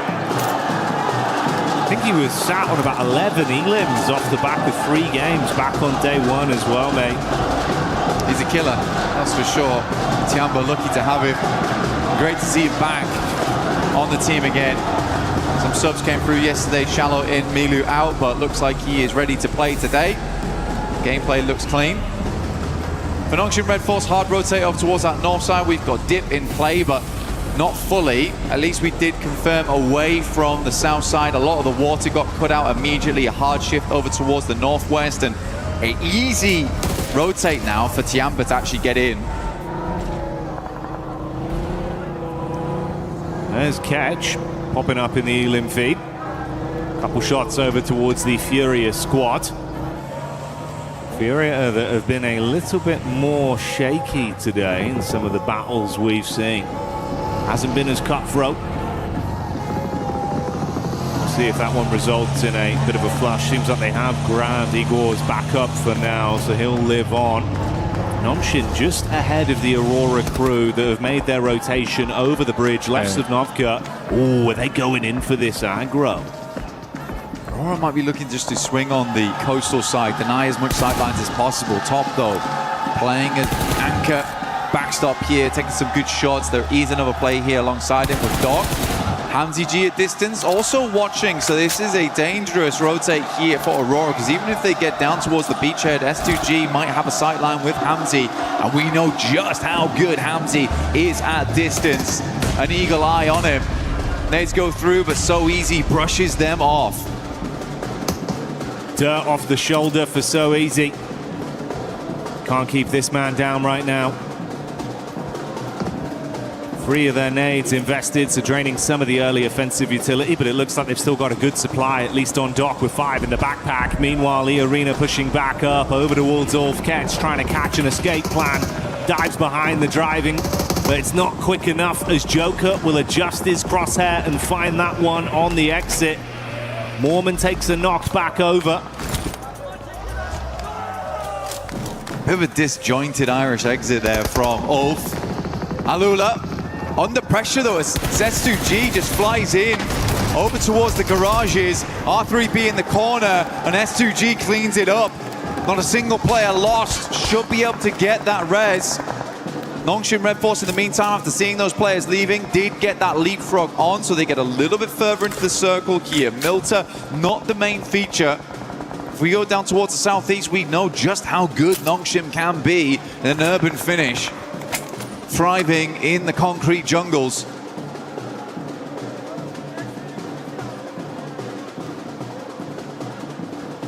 So no overcommit.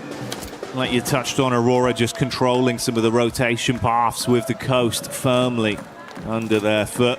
Map geometry favoring them from this position. They opt to go for the 2-2 split. Rufus and top further over near the area we see Vitality starting to encroach upon. Whilst Joel and Doc, two players with very heavy hands if you do want to challenge them in a raw duel, play off each other. It's actually a possibility right now with S2G leaving. I don't know if Aurora was able to spot that. They certainly don't see Hamzy G continuing to peak the angle, but now they have free capability to actually make an eastern ramp if they want. Right now they're holding two fairly decent locations in terms of vision onto the map, but they are right on the edge, so eventually they'll have to move. I think likely what's going to happen is they'll wait for Zone 4, make a decision from there how they want to rotate in, but there's a lot of free space over towards the eastern side, and already Doc is going to scout it. Yeah, that's exactly what I thought was going to happen. Get a little bit further up, realize that actually this space is kind of open at the moment for us to get a little bit more of an eye in towards the circle. That's the kind of premium real estate that man like Doc's going to instantly sniff out and be confident enough to rep himself to take control of. We'll see how this pans out long term for Aurora. Next circle though. We have to find a lot of how this works, and we are down towards Milta. Nongshim might be thinking about making a move right now, and they're instantaneous. This is way better than last game. Last game felt late on those rotates. It felt like they were still making decisions. This time they are much quicker with it. Out to the outside edge, not confirmed towards Milta yet. Still giving them capability to move out towards the field should this move towards the west. But now they're going to have a swivel on towards all the teams around them. Aurora recalling Rufus back towards the squad as teams start to surge towards Milta. Timing on this is going to be so dangerously tight, though. They all caught vision on one another. Ida have already entered close. Three-man split. Solo's playing in a line there for Aurora with the wrap in late. Rufus, seeing the back line of Vitality, knows he's got to go down towards the coast and then assist the team. Tiamba getting shots off as well. That's off. Oh, you're going to be eating shrapnel on this one. Wide arc down towards the roadside. Solus and Eren here by the toll gates. It's always an awkward spot, very nadeable. Couple of positions you could play around inside the toll booth itself to try and dodge those close quarters ordnance. Oh my god, there's mollies everywhere. Eren can barely move. He has to find an opening with this nade, but for Ulf it's looking like it's more and more over. XZY goes down to a nade from Rufus. Doesn't push it though. Should be resable. That's two players knocked as well. We saw Vitality getting the first domino falling onto Nongshim, then the assist coming in from Aurora. The Nongshim Smash squad might have come unstuck early. It's far, it's far. It's so hard. He kind of needs to get over the top and try and pick him up, but when the vehicle's currently slammed, it's really difficult to do. Just about holds the res. He was so low. Tizzy perched himself on the rubble of the wall. Whoa, that was close, Jackie. I think we just saw Federales get a single tap onto Hyunbin as well. He was looking for the drop with the smoke, wanted to try and get down there and assist. Took a single bullet, had to hit the deck again. Thankfully, smoke's out, limited cover as well with the walls, so the geometry playing in their favor. You can go for another res. They might be able to recover it cleanly. I think that they won't be recovering, though, is all this utility that they just spent getting those players back up again. How many smoke launchers do they still have left? Fexi finds Tizzy again. Nongshim under mad pressure at the moment between two separate squads, both looking towards them. Just have to hold on for the time being. Stop peeking, honestly, but I feel like they realize they need to keep these teams on the outside at bay. Arena, though, down in the blink of an eye versus Tiamba. Another team on Smash ruling out, and Tiamba survives as for just. Eagle inside. As always, the lurker looking to play medic for the rest of the squad here. He might be the eagle, but there is vultures swarming the skies around him. Other teams realizing there's been a lot of damage done here. It's a risky pickup with a position he's in. Luckily, he's got some cover from the vehicles to try and save his mates. That's Aura, though. with Jiggle getting one of them confirmed off the back of the damage that was done. So they do go down to at best a 3-man squad post this pickup. A lot of teams need to move. A lot of teams that actually fully confirmed over towards Milta now feeling a little bad about this one, which is exactly why you see Aurora playing on this edge down towards the south side and Nongshim not fully moving in. So 4 Thrives, they've got to extricate themselves. Flash have also got to pull themselves out of this one. S2G a little bit safer where they play around the warehouses and they can move up over towards that top side. We're playing over towards Tollbooth later, but it's Aura right now who actually own the majority of the space on the northern edge. 4 Thrives opening up over towards Aurora as they move. That backline in is good to at least take some of the heat off. Force attention turned back onto 4 Thrives from Aurora. Vitality have just been really running interference from this angle as well.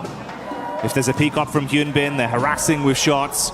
If they can get LOS back over onto the coast of Aurora, it's punishing as well. For Nongshim Red Force, they know the shots came from Vitality earlier, so this is sort of the team they need to deal with first.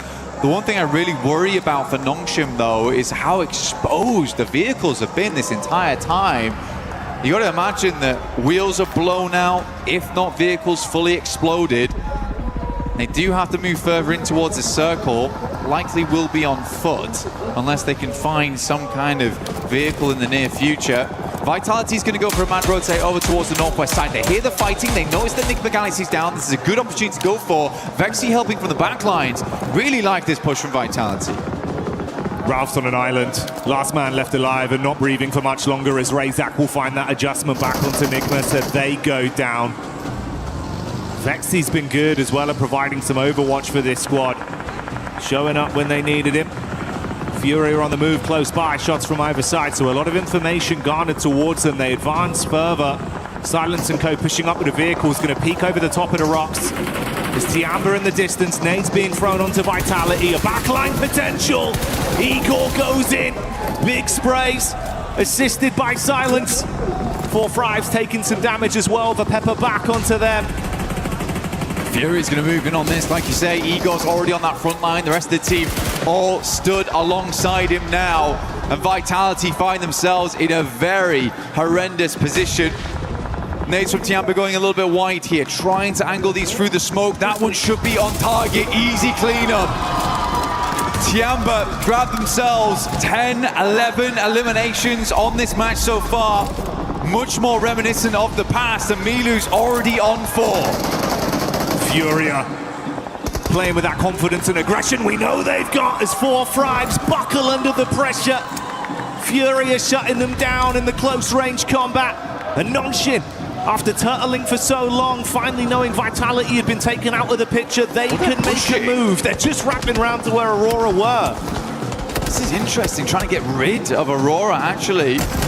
Only one player here in Reefers, potentially they've noticed that. There's actually a massive amount of space on this western side that they could clear. Tiamba's a 3-man, Furia's down to 2. Circle moves up that way, leaving Tiamba with one of the few remaining positions, and we are on Tollbooth. Oh my god, what a circle to end on. Ooh, deep nades. Reefers casting that one out. Back nades as he advances to try and create a little bit of space between the teams. Distant shots coming in from Tiamba. He's got to hit the deck, but that's not the only squad you got to worry about. Lost from S2G, gets a sight line, and goodbye Reefers. The only thing is just like kind of flashbacks to last game where there is a massive capability of moving west on this one from Nongshim and clearing up towards that north side, having all that space. You'd imagine that they saw the amount of teams that moved into Milta. They are just charging headlong into danger here, where there is so much more room to play on the northwest side. Guys, you don't need elims. You need a chicken. And they might get barbecued if they take too much time on this one. Joel was cooking the molly. XCY so paranoid about the peak from the top side with Tiamba. And with Furia not needing to force the issue amongst them, they've got a crystal clear line of sight down onto the rotate path for Nongshim. It's so uncomfortable. Come back, lads. Just come back off this angle. We don't need to play it anymore. You can wrap back over towards. So easy. 2 down. What is this? It makes little sense. I mean, they'd set themselves up wonderfully the entire time for this western exit. And as soon as the circle moves away from Milta, what do we do? Push into Milta? The panic's there. Paralysis by analysis. The zone takes away one of the members and we're down to just a duo. Aurora Core on their exit as Lost will be able to continue playing powerfully off this angle. XZY thankfully given a few moments of respite as he runs to try and find any cover at all. Kamikaze from S2G, we talked from the start of the game. They have just about hit that 122 now. So they have hit that smash ruling going towards that next match. Another team steps up to the plate. They've done enough here, even if they go down. Looking to take down Ida regardless. Hams, ooh, what a shot! Reactions coming through clutch there, but Kamikaze, as always, the backbone in the team. Standing straight and keeping S2G in a position to recover from this. Quick reactions from Ida, but a shutdown play that will let S2G fight on for another day. Flash though getting eaten alive by Hora. Wrapping down the ridge, the nades bouncing in. Tops is down. And Kamikaze scanning to see what more points they can steal. Hora on for a big game here actually, Jackie. Looking to push themselves further in the rankings. Only 2 eliminations so far, but so much more to grab here as most teams are bruised and bleeding coming into these final zones. Tiamba also having a good time of it. Nades going over the top here from Nongshim Red Force, rolling down, and we are directly on top of Toll Booth now. That's okay falling. XZY getting the tags off. They've been under constant pressure the entire time. It's not clean, it's awkward. Not even a helmet on So Easy here anymore. Mate, you're playing with a bare minimum. Concessions had to be made, but a nade could be coming their way. Lost with 2 left in the back pocket. The first one thrown in looks good for the bounce. Oh, see ya! Double bouncer. XZY is down.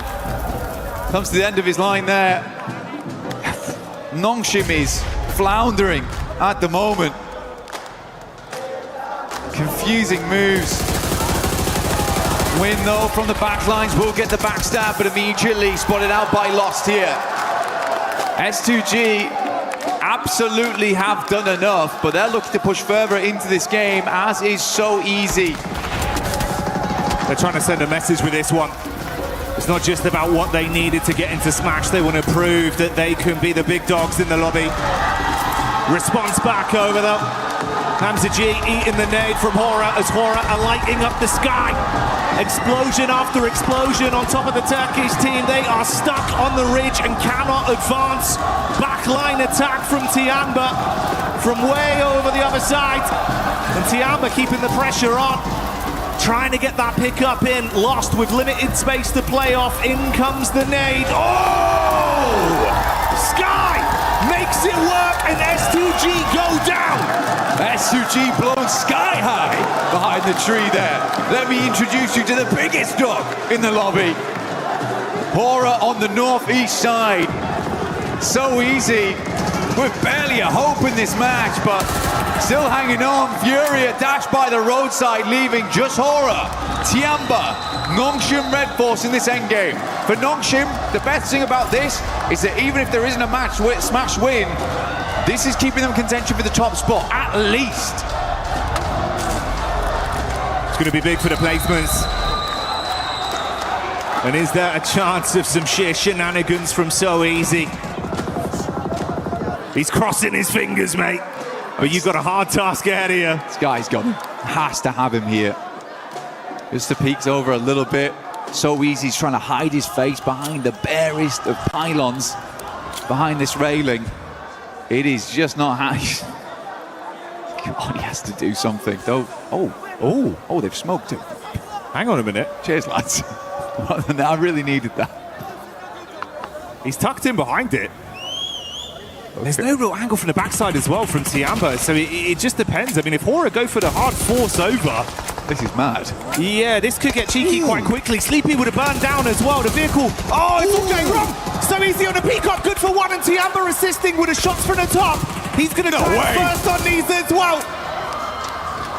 Or on the assist with an unreal smoke. Mollies go in, nades go wide, and he is out. Tiamba will clean up. Nonshin were looking to blot out the sun on that one with a surprise plays, but it's not going to happen now. And Horror Solo remains with the advancement of Tian, but the nade goes over. Sky got a backpedal. Runs back to whatever cover he can find. Can he trust in his source on this one? Holding the peak, ready for the shots. Eagle gets knocked out of the Sky. QZZ with a reposition. The Sky advances forward with a shotgun in his hand. Nade being cooked by Milu, and this man don't miss. Good damage. QZZ follows up with a second, and Tiamba is back. What a fantastic game. The three-man inside just felt like these guys needed a little bit of confidence. And that star on the match reinvigorates whatever light died out in Milu on day two. It is back on now, and it is blaring. They started that game as they meant to proceed. The aggression was there. The despicable nade plays from Milu that always give you that gut-wrenching feeling of how does he do it.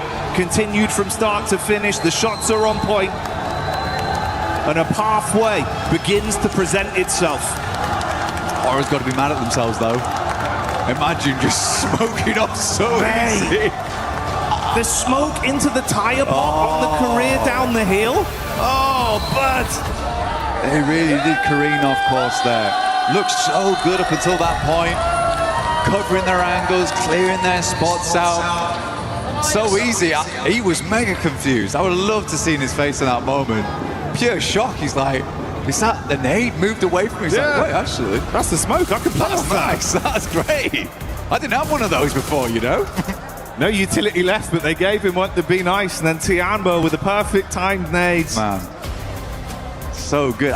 There was a small part of me that thought that So Easy was going to clutch up. Small part of me. But I am glad it was Tiamba. Oh, yeah. Tiny percentage, but it started to get a little bit bigger with how things were going.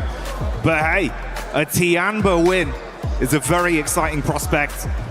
Such a fun team to watch, Blank. Bringing the heat in finals. They're just a fast-paced team, and I think what we've seen them from before is just a little bit of that sluggish gameplay where they weren't quite able to make those plays, and they've been desperately banging on that door, but it's just been not going down. And I think Milu right there just put a foot through it. So it looks good. It looks way better now. They're pulling off those maneuvers too. So yeah, great work to Tiamba. Really, really happy to see it. And it was, I think for me, it was fantastic to see these guys happy. Yeah. I think that was my favorite thing about that win. It's nice to see him smiling, nice to see the success story of how they're playing. And mate, you're right. I think if there was a door there, Milu not only kicked it down, he just destroyed the entire house. He's just a whirlwind. Yeah. Came through, blowing everyone away. And mate, I'd love to see that. I hope that continues. I hope it does continue as well. For Tiamba, it's not over yet. We haven't rung the bell. They might have been uppercutted, but they have got back up again. The count did not finish. It's scary, no? Going into these final matches, we've got 3 teams at match point right now. It's S2G, E-Arena, as well as Nongshim. Nongshim's been making some crazy decisions. E-Arena, sadly, on the other hand, have just not been able to eke out those performances so far. It's felt a little bit timid from that team. S2G, though, I think this is a worrisome squad to have in that top 3 because they could just light it up at any moment now. Unless the pressure gets to him, which it seems to be the case for quite a few of our teams. Well, yeah, that's kind of the contrast we're painting there for E-Arena, right? Where it feels like you had some flash in the pan moments, but now it's come to, you just got to follow through. It's not happening. Whereas S2G, we know they can strive for greatness. It feels like championship mentality is going hand in hand with their aggression, the way they're approaching these lobbies. All it takes, one big game. Could be a championship right there. But stay tuned for that. We'll find out. The narrative continues. Do not go anywhere.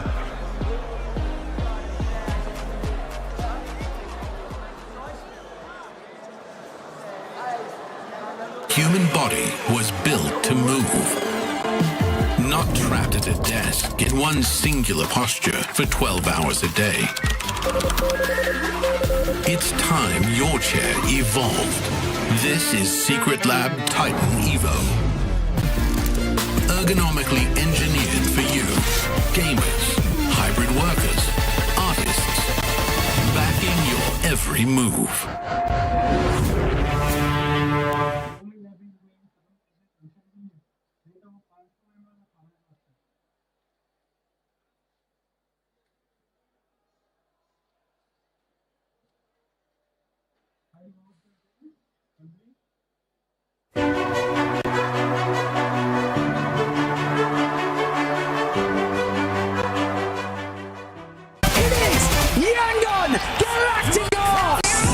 Chasing the sunrise, boots hit the ground, hear the battle call. Loot up, lock in, we're ready for it all. Every street, every door, searching for a little more. One squad, one dream, nothing's ever what it seems. The circle's closing in, can you feel it on your skin? Heartbeat like the drum, the final fight has come. Fight till you make it, never gonna break it. Stand your ground and take it, right into the fire.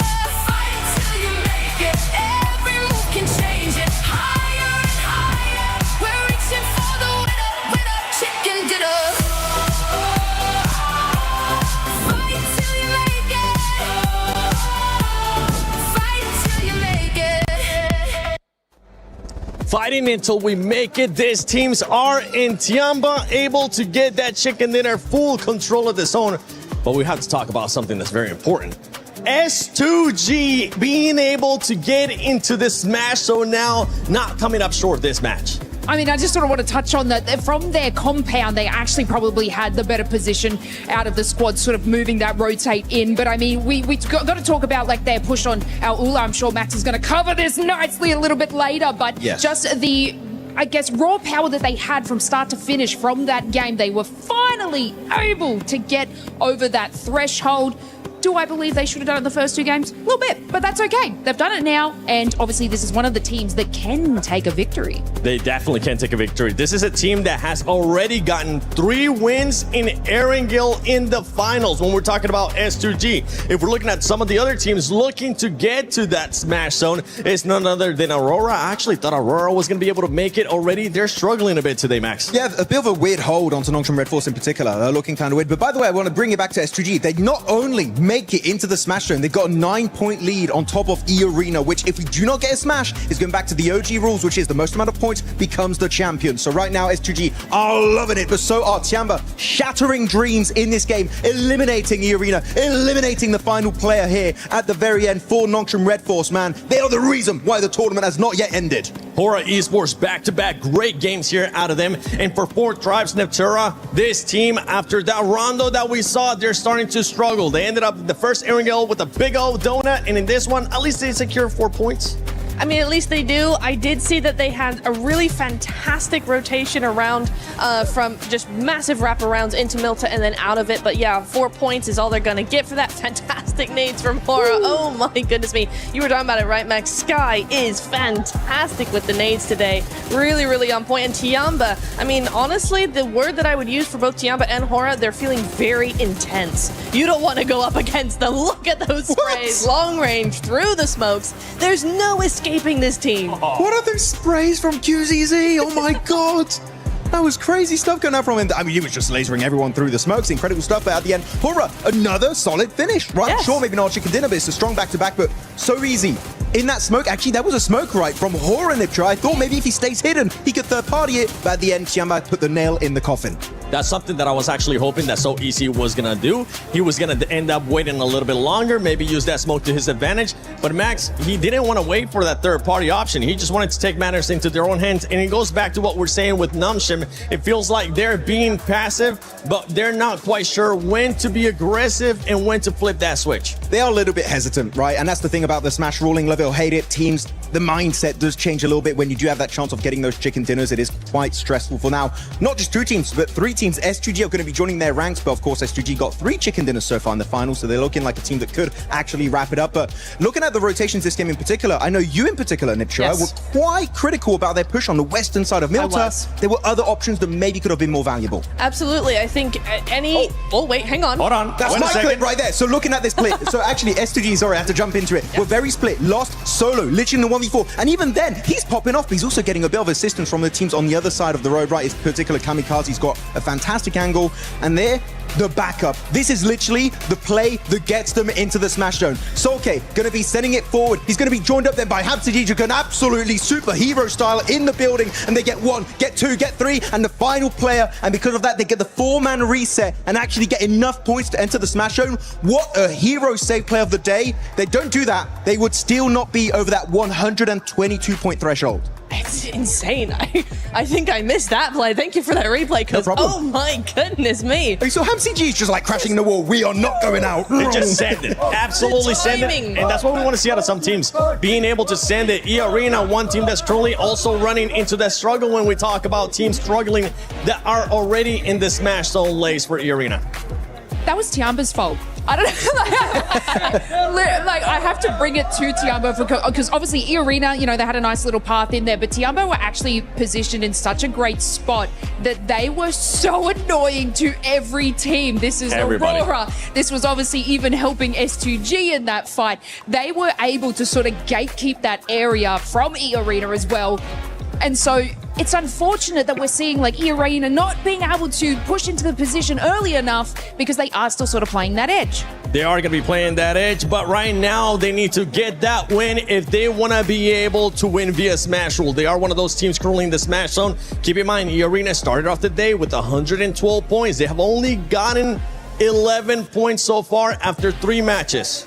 And 10 out of those 11 have been in Rondo. Because remember, they hit 122. That's where they were. In the last 2 games, they've gotten 1 point. What is happening to E-Arena? You're looking so strong. Yeah, transitioning to some of the other teams, right? I'm going to be looking at 4th Thrives Esports. This is a team, Max, that we thought was going to continue on that momentum. Remember, this is a team that usually is able to carry on momentum. They're still hesitant. They're still showing those things that we've been critiquing this whole PMWC at EWC 26, which is hesitance at times. I was hoping they were not going to doubt themselves because they're not in the Smash Zone, unlike what we saw in PMWC Season 1, where they were actually very stressed and Ulf almost were able to close a 50-point gap over the course of those 6 matches. But no 4 Thrives, a bit shaken here. And actually, Nipchira, one play that you highlighted is that 3-1 split, right? You had Huzaifa on his own, 3 players in the city. That was a bit of a head-scratcher, right? Yeah. He was by himself. Huzaifa was by himself. I could see maybe what they're trying to do is hedge their bets, but he was in such a difficult position, and it's a shame that he actually, when they actually wrapped around outside of the town as well to go back, Huzaifa ended up being taken out early, so that's a shame. As I'm looking at the teams here, all the way up to 11th place, 92 points. These teams are getting closer and closer. They're kind of giving a bit of an advantage there, since some of the teams towards the top are choking a little bit, are not being able to get that many points. For those teams on the second page, what that's going to be costing Nipchira and Lays and Maxman, it's just going to be costing for all those teams to just get closer and closer. There's a lot of money at stake right now when we end up talking about some of these squads. Let's see. Well, we have some of the comments on social media as well. 1 chicken for 40, and then you see what's domination is. Yeah, but right now we're not seeing the domination. We want to see that domination from 4 Thrives, right? Yeah! Let's see if they'll be able to deliver for their fans here at the arena. But for some of the other teams, right, we're now talking about, let's go back to Hora, because Hora is stopping a lot of those teams towards the top from getting those points. The teams towards the top need to be able to find some kind of adjustment to that aggressiveness that we're seeing out of Hora. Yeah, them, Tiamba also, Hora in particular, they have nothing to lose, right? They're like, okay, we have to go hard or go home today. We have to initiate that comeback and leave the second page, which with the last 2 games on Erangel, they've been doing. We have 1 more Erangel coming up, right? So maybe we can finally see a Hora chicken dinner. That will be very exciting here in the finals of PMWC. But Tiamba, I feel like they're a team that in this lobby, if they get a knock and a flush on a player that's or E-Arena or Nongshim Red Force, and maybe now also S2G, they're just fully capitalize on it. And I love it. They really are one of the few teams that are delaying this tournament until the very, very end. I mean, I sort of just want to bring your attention to Furia because they are still sort of in that 90 points there. And from that previous game, they were holding the western side. Obviously, Hora was sort of taking out the rest of S2G. They did nothing. They didn't even rotate and swing around where Hora was, which would have capitalized their elimination. So they're kind of not being as present as they usually are. It could be ending here in this next match. My prediction was in 4 matches. How many matches did you have, Natura? 4. Max? 4. Lace? I was hoping for 2, so mine's it. Okay, yours is absolutely good. But let's see if it's going to be ending here in match number 4 or if we're just going to be getting a bunch more teams joining in this Smash Zone. Will this be it? We are about to find out. S2G joins the fray. Now 3 different squads could smash. 3 teams with that opportunity in our final edition of Erangel at the PMWC. It is going to go a little bit further than maybe some were expecting, given how today started, getting 2 teams into that Smash Zone so early on. But that double Milter shift on both of our zones has kind of thrown a spanner in the works. I mean, for Nongshim, right, they're dropping around that area. They're getting pushed in around the bridge. It seemed like they didn't quite have the force to be able to push their way out, right? They're still earning a lot of points on these games, though. So if it does go the full distance, they may just be able to win it out like that. That's what you got to do at the end of the day. Is you got to try to win this whole thing in as many different ways as possible. And that is going to be, you're going to smash or you're going to end up with the most points on the leaderboards at the end of the day. And Nongshim Red Force with that double Milta circle, like you mentioned, is just putting in the work. Problem is, though, is that if we get another one, I mean, everyone's going to know by now exactly where they're at. So the focus is going to, I think, shift a little bit. But this could be the game where we get a crazy Erangel circle to finish out the PMWC here at EWC live in Paris. You can see these players cracking their knuckles, getting ready to drop in one last time. On Erangel, that will be the final bill. 3 teams, as you say before. Out of those 3, I feel like for my money, given today's games, I'm favoring either S2G or Nongshim Red Force. I feel like for me, E-Arena today has been solid, consistent, but not a game-winning team. And I need to see a little bit more from them to be confident in their ability to fully confirm on that smash. But we've seen them do some crazy stuff, right? They have broken records on their road here, and now they're in with a chance to take that title, give Schweppes his 3rd performance at a global level to get a global stage title with those 2 PMWI trophies already behind him, looking for a 3rd time to take it home. Well, here comes the big one. We're here in Paris, folks. Let's make some noise as this is the last Erangel of the tournament. Could this be the final match? That's the question we're about to find out as we're looking now at the plane. These players are locked, loaded, ready to go. And we got one going right down the middle here in a nice diagonal coming from George all the way down to Novo. Yeah, going to give a lot of access to everywhere on the map here. Shouldn't be too many hot drops. I know we've seen a couple of those certainly earlier on. I mean, in our first Erangel, we had that hot drop over near the Gatka Fields that was a little bit questionable. Godlike not super happy about that, but there have been performances across the board here. Sorry, Ida. I think it was Ida and Tianbo actually who were on that hot drop earlier on, but still, yeah, a really tricky situation. Shouldn't be unfolding here this time around. Nobody dropping straight to North George, maybe just grabbing some vehicles and heading there later. Orangutan sending Wizgod very far up north, isolated from the rest of the roster. Potentially, again, just grabbing a vehicle, going to break out and rejoin in a moment. As we take a look at our top players, though, it's a 3-way tie with Ulf, Nongshim Red Force, and Hora all having their representatives on our highest elimination counts. Oh! And it's a milli-circle. Let's go. I saw some people pop up in the stands after seeing that zone shift. Here we are in military. All right. Aurora are going to be down there. Nongshim Red Force are going to be close to this circle as well. Man, oh man, Erangel doesn't disappoint here. As, yeah, we had to just touch military just one more time, huh? Hey, we got to do it. We got to do it to them. Aurora already dropping there, obviously, could potentially have some fast rotates there. What we've seen as well from Nongshim Red Force is a lot of times where they've been able to transition very effectively over towards the military island. They've had 2 chicken dinners on 3 of their military island finishes, which is going to hopefully be something that they can repeat. That's what they're looking for here. So a big opportunity for Nongshim, who tends to go for the rotate of one player off of the shark fin, rotate down south fairly early on circles like this, try and get a foothold on the north side of the island and work from there. That's what they're going to be looking for. But if we've seen it, the other teams have seen it too. Yep. So is anyone going to try and counter that? Yeah, you know that these teams are prepared to their gills here. They know exactly what these teams are going to do.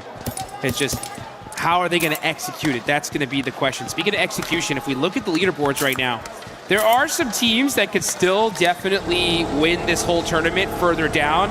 I'm looking even all the way down to Team Flash, Aura, Furia, right? In my mind, though, it's getting to the point to where if they're going to win this thing, it's going to be via Smash, right? And if they're going to Smash, they have this game, and they have one more game to get within that threshold, okay? So if you look at Flash with 92 points, that's still quite a few away to get to that 122, but they have to do it in these next 2 games because you have to hit that threshold and then win the next game. Absolutely. I mean, from 12th down, I feel like it is pretty much done and dusted for the title, unfortunately. 74 points, putting you really, really far behind of that Smash threshold. Unless everybody else in the entire lobby stops earning points and you just keep going on a points victory, maybe. But still, I'm not too sure about that one. So for 12th down, 48. Yeah, that's 48. I'm having a bad time thinking about their prospects moving on forwards, which is unfortunate. But there are opportunities for the rest of the lobby to keep that ball rolling. As you say, Flash really very much on an outside chance. I feel like anyone below 7th place is in that same boat, right? Having a really, really tough time. And even in 7th, 6th, and 5th to boot, it's going to be really rough. It will necessitate a chicken dinner in this match. Yep.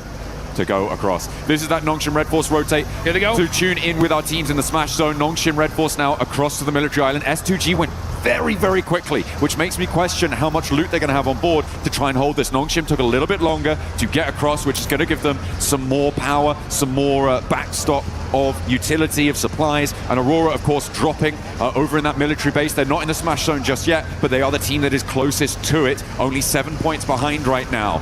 E-Arena, they're still in South George. It's very likely that they're going to take a long time to go for this rotate. Yeah, super unlucky on the side of E-Arena. They've had to do the longest rotations in Erangel all day today, and I think that's why we've seen them not have as much success as normal. But this is a perfect zone for Nongshim, right? They're going to have the north side of military all to themselves. They know this side of the map like the back of their hand. Enigma Galaxy, in the meantime, starting to mix in a little bit with Ida, a team they're super familiar with as they battled with them in Pachinki at the start here of the finals. I mean, it felt like, Ida were across the bridge a lot earlier than this. They just did not have a setup. No. So, Enigma Galaxy getting across pretty much for free on that location is a great result for the squad. They are, of course, 22 points behind that Smash bubble, which they'll need to try and push past in the next, as you say, 2 matches. Yep. To break on in there. And now Ulf could potentially try and roll across the bridge, but they are going to roll into a much harder stopping block, I imagine, given that Ida have now kind of solidified out to the west side of that exit, and Enigma Galaxy hold the compound to the east side of the bridge. I'm interested to see the kind of plays we're going to see from these teams, especially in that mid-lower part of the leaderboards, because, you know, they want to still win this. It's still possible, but what kind of different play styles are we going to see? Like, even Godlike with 74 points. To make it possible, they need a 25-point game here and in the next one. So they'd have to go and just eliminate everybody, right? So I would want to see aggression no matter what from them. Team Flash with 92 points, right? They're going to be hunting down that 122. That's 30 points in the next 2 games. So 15 and 15, much more manageable, right? At the same time, that's a chicken dinner with 5 eliminations, so it's not going to come easy. Hey, we're just going to see. Sure. We're just going to have to see what happens in this game, because right now 4 Thrives with their opportunity crashing into S2G with theirs as well. 1 step closer to the Smash Zone for 4 Thrives denied there as S2G put their first point on the board after gaining that smash point in that last game and holding this south edge. I mean, they're feeling all right. They're feeling all right. We're still waiting for Zone 2 to really decide where it's going to go. Yeah. I have this sort of bubbling feeling in my stomach, Jukes. And it is, what if we get a really hard north shift and we go back to the mainland? It's so unlikely, and it's not even really worth bringing up. But I just have that little feeling. I'm like, oh, back of my neck is prickling. My spidey senses. The John Allen tingle. That's right. Is in effect here, folks. If we see that northern shift, oh boy, will this be one heck of a party here. Fortunate for 4 Thrives, they're on that most southern part of military, just thinking they can kind of get some of that loot. S2G finding one of their players isolated, and that's IQ gone, just like that. Only player out of the lobby so far. Looking on over, there's still a lot of teams that are in the blue zone still. I mean, we got E-Arena still in South George, so they're going to be pushing in super late. Tianba's up there, Godlike's up there, Aura are still just crossing. Yes, Naya. So a lot of teams going to be very, very late on this rotate. Little family outing for Vitality. Pop into the hovercraft, luggage in the boot. Getting that fuel back on board. Minimal vehicles, though. Makes this south side for them a lot more difficult to navigate. I'm not too happy with the amount of mobility that they're going to have. They do need to potentially try and find some vehicles or steal some from another team, as our circle will be coming in fairly soon. Yeah, for Vitality, might be a foot-based approach for the future if that hovercraft draws the fire like we see it. The circle shifts out west, and it does keep a lot of that military island in. It's got to push Al Ula away from Novo, and the teams on the east bridge potentially going to have a little bit of a hurry up, but Al Ula have that outpost over to the west. The east bridge, it's going to be a fairly easy disagreement to settle, I imagine, for Flash and Orangutan. Not for either of the two teams, but it should be a fairly simple solution for whichever team comes out on top. At the moment, looks like Orangutan might have the better end of the stick because the res does need to come through. Res needs to happen. Unfortunate for Al Ula, they can't catch a break. You know they wanted that observatory position so bad. But they're at the bottom of the leaderboard. It's going to have to do it the hard way. Still on the north side of this island, we got OG battling it out with Team Flash. Two teams pretty down on the leaderboards. Trying to soak up some points here, get some extra placements. Again, you know, Team Flash have a possibility to make a run of it. They need 15 points in this one and the next one to reach that smash zone, to try and smash in that final match. That's if we even get there. We could end this game here and now, folks. But you know what? Before it ends, you guys got to get in the game and get one of those Naruto Uzumaki skins right there. We got the Nine Tails Furies AUG still available. Get it while you still can. Aurora, though, at 4th Thrive. This is a huge fight. They are battling it out over by these plain fields. Zol's going to have the angle there on T24. Throws the Molotov on him. He's going to have to move. The nade goes out to Zol. Picks him off a little bit. And now it's a battle. The util, he touched the molly! Oh. He touched it with the tiptoe and gets knocked. Another huge mistake here out of 4th Thrives. Hey, 4th Thrives had so much momentum, but the pendulum swings back the other way. And Aurora now are another step closer. They put a second elimination point on the board. They are drawing inexorably towards that 122 metric. Now 5 points for them left to try and claim, to join for a potential smash in Miramar if we get that far, because remember, 3 teams can still win it. And we've seen 2 chicken dinners on milli circles coming from Nongshim, who have a 2-2 split on the north side of the island right now. Furia may look to try and challenge the northern point of this. And are Nongshim going to look to regroup over towards the northwest side of Millie?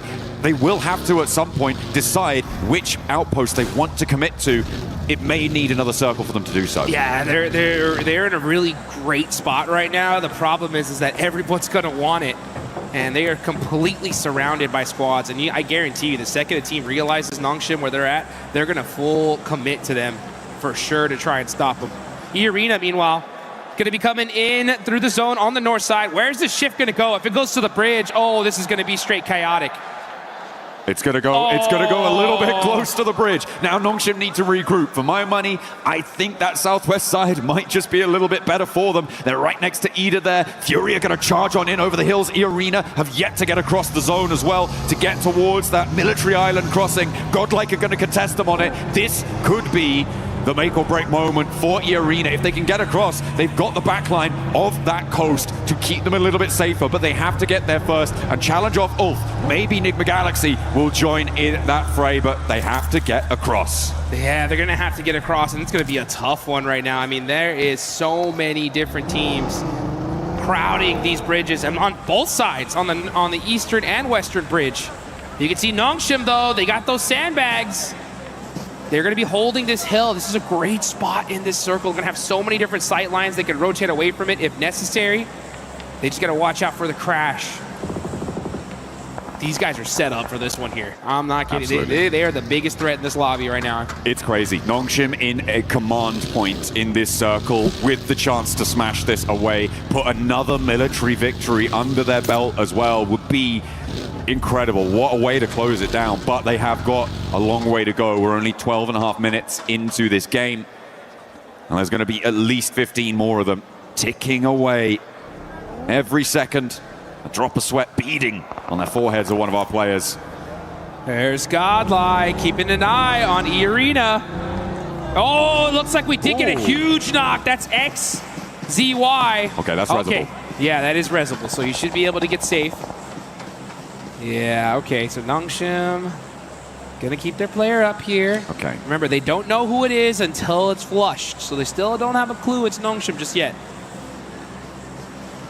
We'll be able to get that healing done. Unlikely that there's any full crashes onto this Nongshim position, given that the direction of crash would need to come from the north side at the moment, and Furia, Alola, generally not going to have the greatest of times getting across whilst each other are still there, not to mention Nigma Galaxy pushing in from that north side as well. So I feel like for the next circle 2, maybe, Nongshim Red Force going to be very, very safe and secure in this position in a central spot. I'm also looking at S2G on the southwest side. No one really contesting them. Of course, you do still have Fulak from 4 Thrives, the last player to stay alive, who could potentially find a backstop position, find an off angle, a cheeky little snake in the grass play. But for S2G on the southwest side, I think they have a good run up as well once everybody else crunches in. Yeah, there's so many teams here. I mean, S2G, Nongshim Red Force, they're going to have some big dominant positions and could win this game and end the tournament here and now. The question is how are they going to handle these fights? Do they take some of the fights early on like they normally would? Maybe not, because it's going to give away their position and a lot of attention is going to be laser focused on them. A southern shift happens. S2G have the high ground. Now, this is really important. Sure, S2G have that high ground. This is really good for them, but Nongshim's decisions in the next minute or two are going to be pretty make or break. The teams on the northeast side will have to figure out who's going to take a crack at it. I feel like Nongshim can kind of stay here for a little bit longer, but they have to be able to hold out as the crossing on the bridge starts to unfold. We've got 4 teams behind the queue, and actually E-Arena are sweeping in to try and play in behind this. They think, oh, surely the eastern bridge is going to be empty.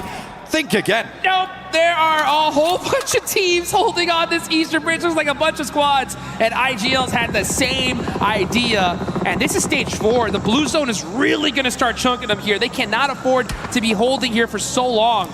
And for Team Flash, this is their chance to disrupt E-Arena. A real big chance. E-Arena have stumbled at every block since that first match that saw them into the smash zone. And they are being denied access. So many players sit in front of them. You've even got Eagle behind in Milta for Tianba to try and make that one happen. So a really, really desperate scenario now for E-Arena, whilst the 2 teams that sit with them in the smash zone are laughing, and there goes Schweppes. There goes Schweppes. Unresable now, stage 4. And now WizGod is going to be looking to get that thirst, soak up them points. They know it's E-Arena here. Oh, the pan shot. Okay. Woo! He said, okay, let me go ahead and get back to this side. Mormon desperate at this point, just going to be full sending it across this bridge to try and survive. The blue zone chunking them down. And the crowd, you can hear them chanting. I can hear the S2G chants already. They know this looks really good, but can they finish it out? This east side concluding, and we didn't really catch it on camera, but Furia went up towards Enigma Galaxy to take that fight on the northern side. They were able to take a player down and not lose any themselves, but again, that leaves no challengers from the east towards that Nongshim high ground position in those sandbag spots. Everybody from the east side is going to be coming into this zone raggedy, run through, as the Arena do manage to get across the bridge, but at the cost of Schweppes.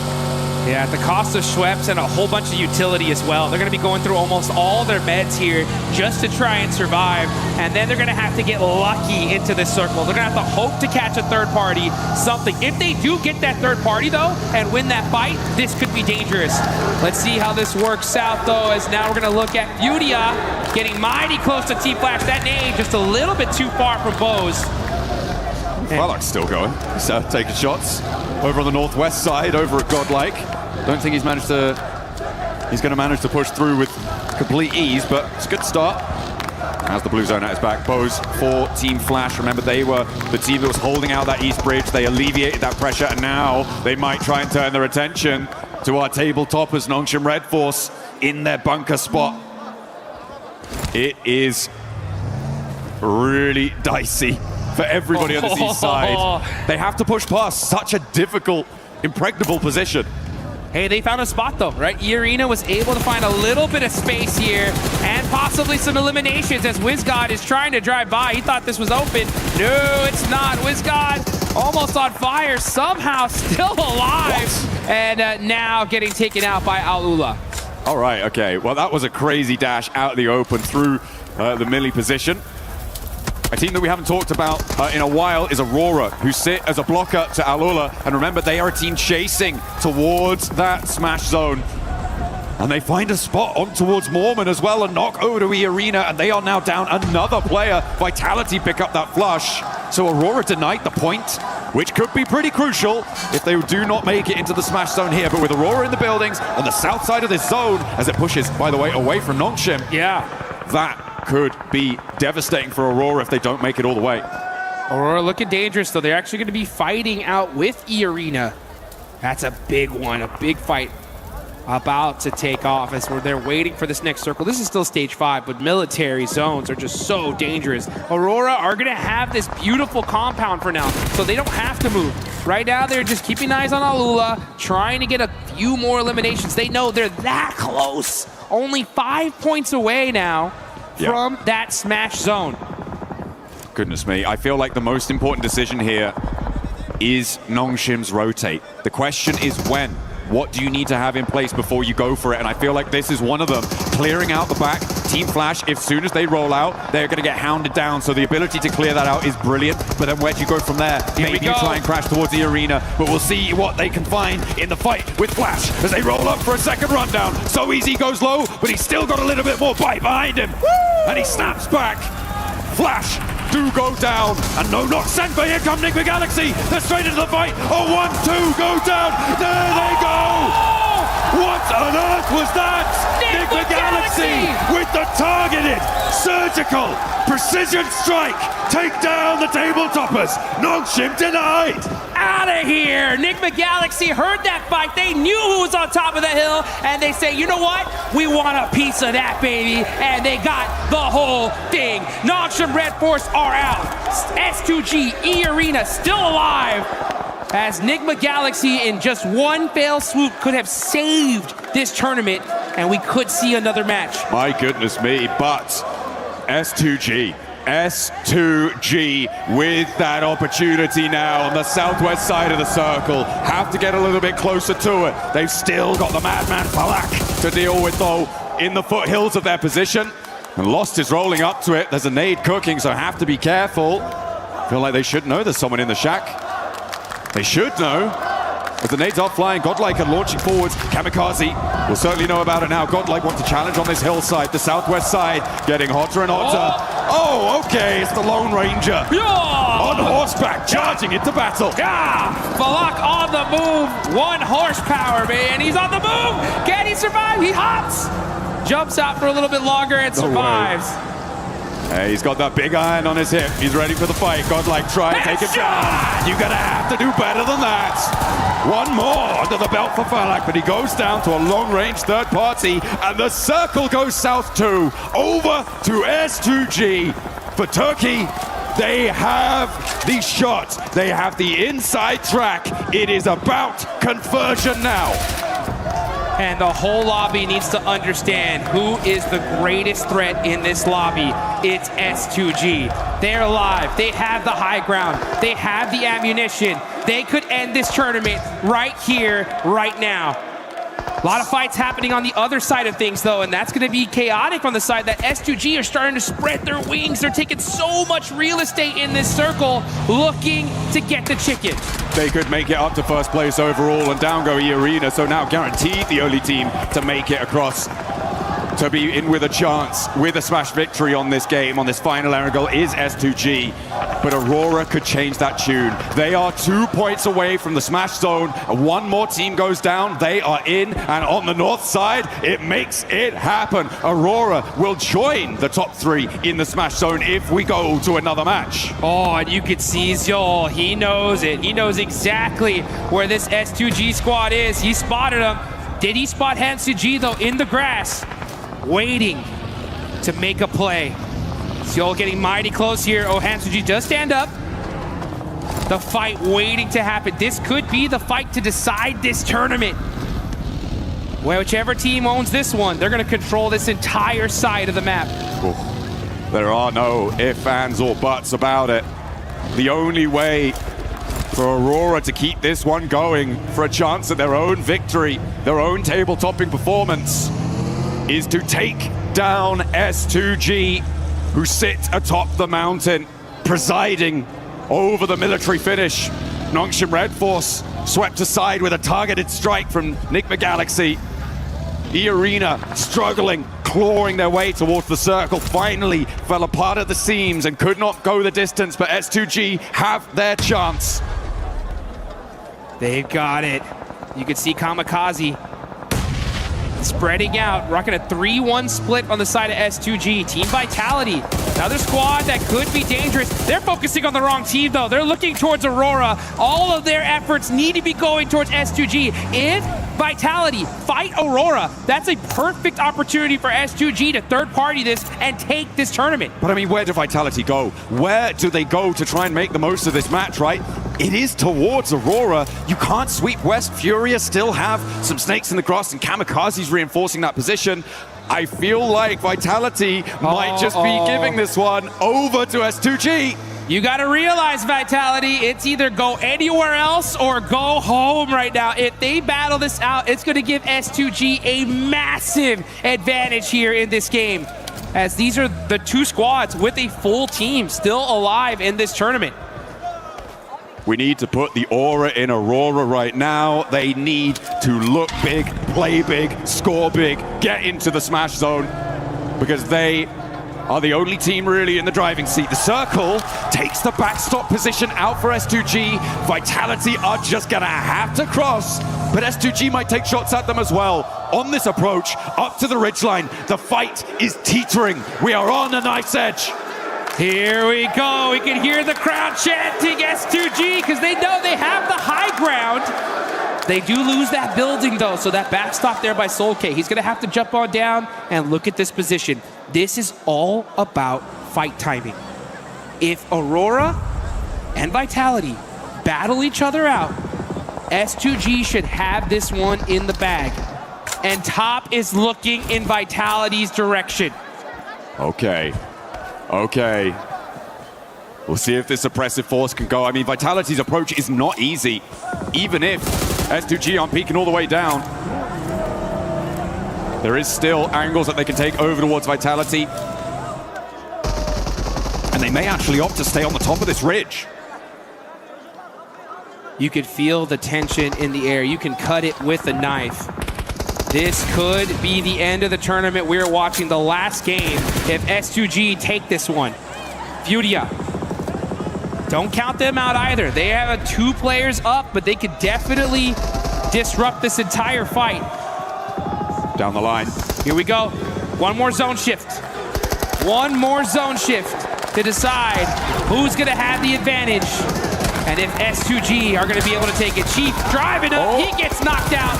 Now it's only Ayala left for Furia. There was also a knockover towards a Vitality player coming through from Aurora, who are pushing up to the ridge but leaving Top out to deal with Vitality's position. It's so suppressed. Oh, the links coming into play. And there's a knockover towards Top. S2G find the backline. That's not going to be reservable. 3 players now for Aurora with their chance to take it all away. But S2G, with only 2 elims, they don't need any more than that. All they need is the win.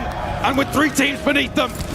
Oh, look how important Aurora think this res is. Top desperately calling for assistance. It's needed. And Kamikaze rolls out to try and suppress it, but no, lost back behind the tree. Seoul with the critical shot to the off angle from Doc. Is able to knock a player from S2G. And here comes Aurora. They're rolling on the move. They got the shot. It's all Doc, baby. Shutting them down. Kamikaze now, the last player for S2G. It's still doable. It can still be done, but it would need a miracle. Reefus turns his attention towards the backline, so Vitality still sits living. 4 players alive, all rest up. They might be the ones to take it all. It's Kamikaze versus the world. If he somehow takes this, it's game over. Ayala by himself. Reefus dominating this lobby, and Vitality's in trouble. A Kamikaze in the center of the circle with the assistance from Ayala could suppress that position from Aurora. If they get Seoul back up, that does change the tune. And Kamikaze has the broadside. Reefus goes low but stays alive. And down go S2G. Aurora keep it going. We are going to Miramar. We are going to the desert, and we only knew that in the last second. That one was way too close for comfort. At S2G, you can see the look on their faces, the devastation. It could have been over right then, right there. They had that game in the palm of their hand, and through their fingers, the dust of their defeat pours down. And they are going to feel so bad about that